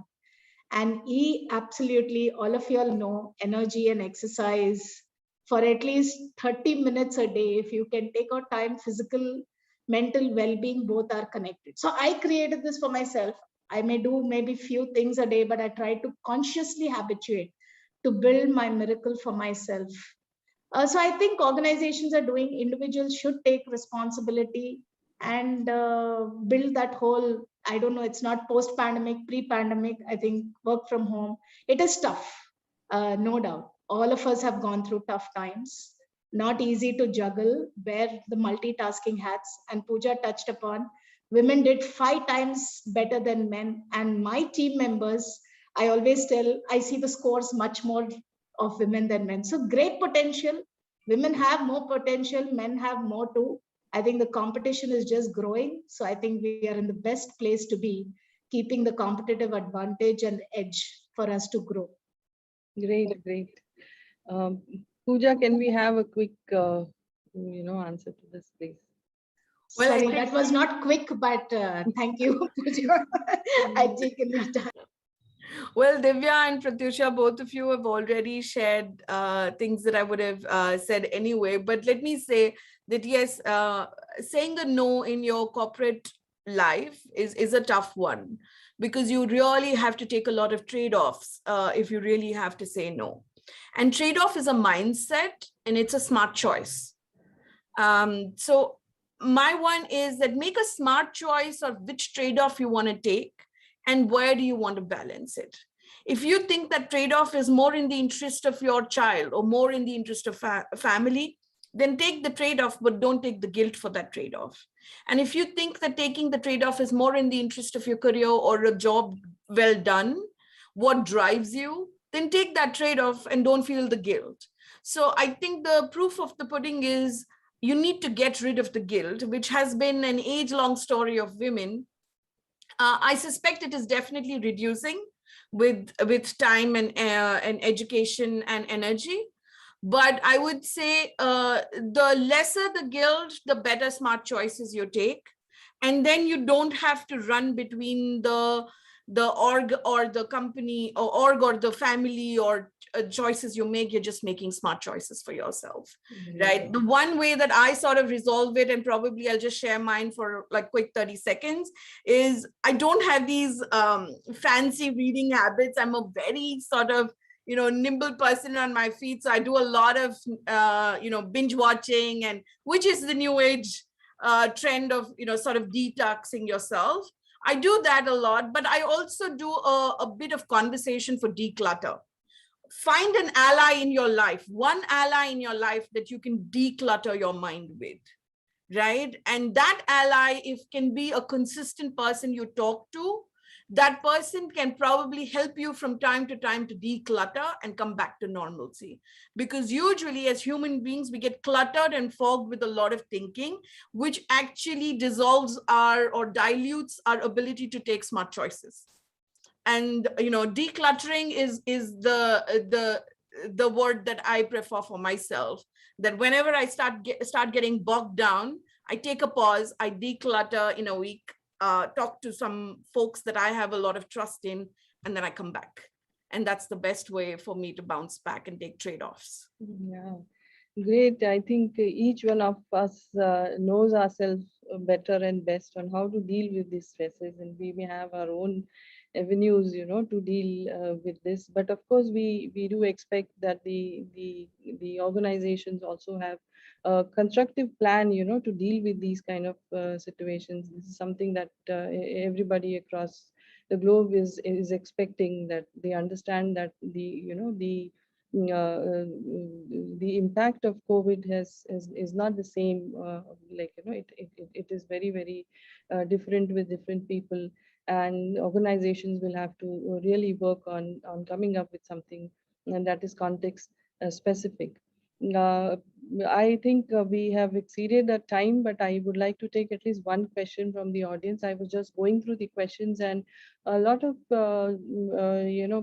topics we have already covered. There's something on mental health and recruitment and other things. There's one question I think that we have not, that would be interesting, and this is from Shubham Vora.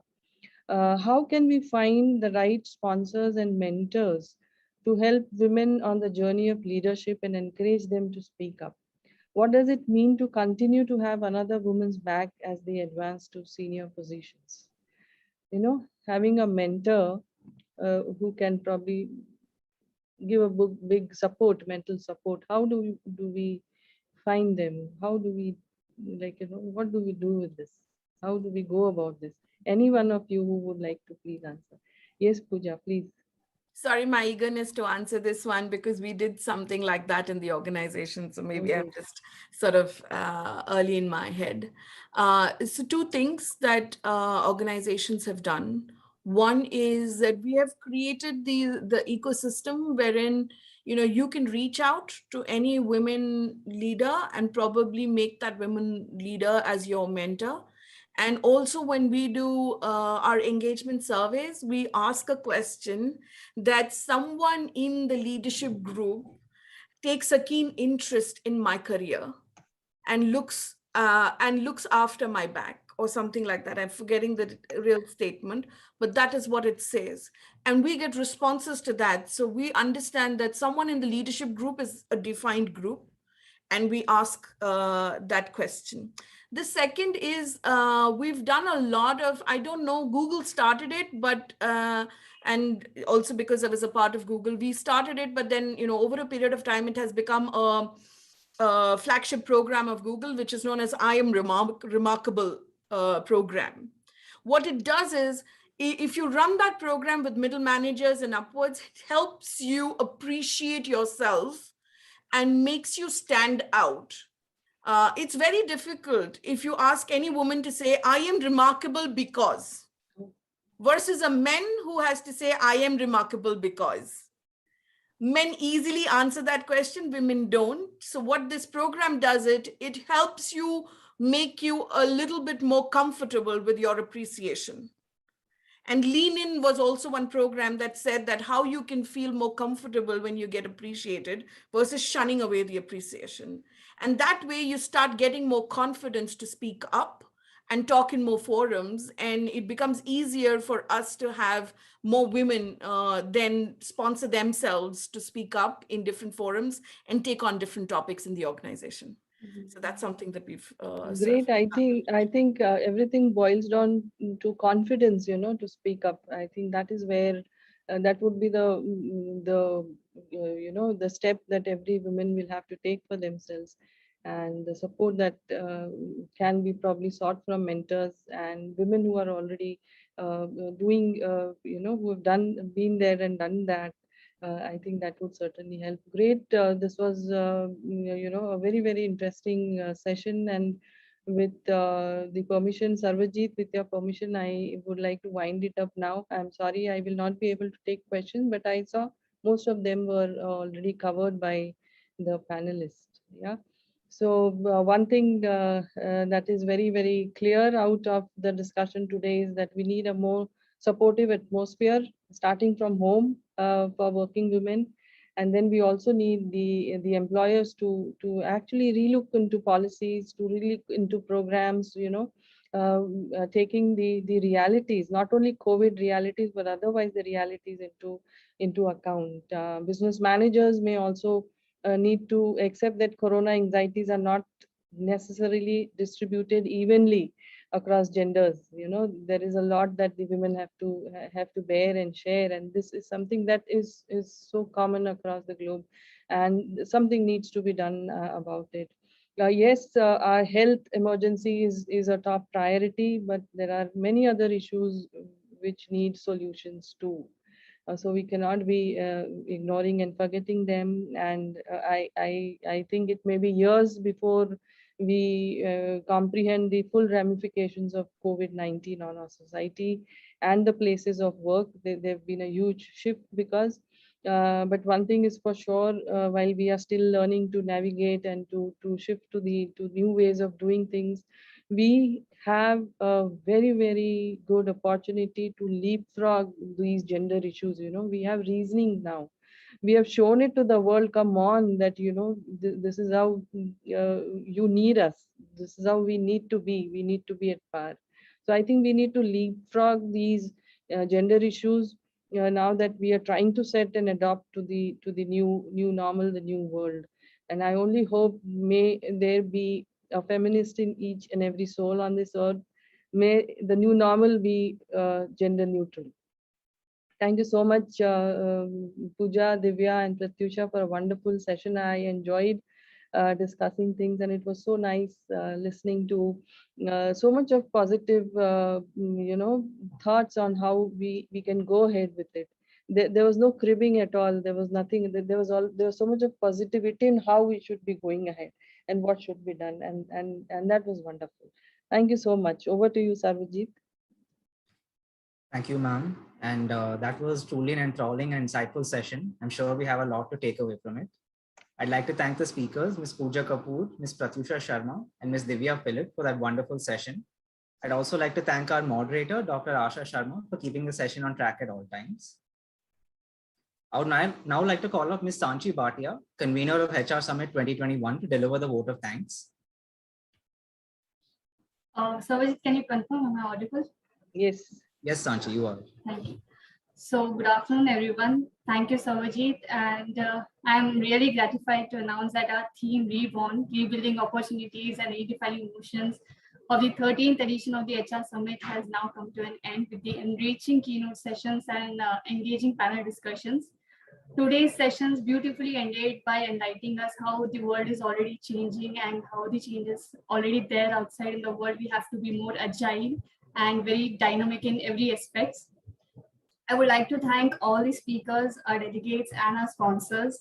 I would also like to thank our Director, Madam Dr. Vandana Sunmane, Assistant Professor and Head of Corporate Relations, Dr. Yashomandira Khade, for guiding us throughout all the odds.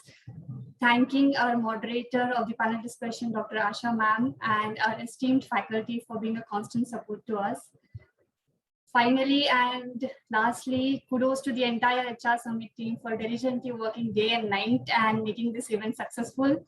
Firstly, the PNE team for having the eminent speakers with us that added feather to our cap. Registrations and invitations team for having special delegates across organizations with us. Master of ceremony and team, they were wonderful hosts throughout the event. Exciting sponsors we have. Thank you for the sponsorship team. Compare team for delightful support, across various social media handles. And lastly, but not the least, DG Infra team for such a smooth and seamless execution of the event. But we are not going to stop here. We are coming up with the new theme, Wind of Change, the art of high impact leadership on 4th and 5th of September. So thank you so much everyone for joining and wish to see you all next weekend. Thank you. Thank you everyone. Thank you, Sanchi. With this, we reached the end of proceedings for today. I would like to thank all the speakers for sharing their wonderful insights, the faculty and staff for helping us organize this event, and the attending delegates for being engaging and respectful. I would like to formally conclude the second episode of HR Summit 2021 now. We will return with the third episode on the 4th of September. We hope you enjoyed this as much as we did. The session will end here now, but the breakout rooms will still be active for some time. So on behalf of SIOM, this is Sarvajit Raju and Alankrit Pandey signing off. Thank you and take care. Thank you, Pooja. Thank you, everyone. Thank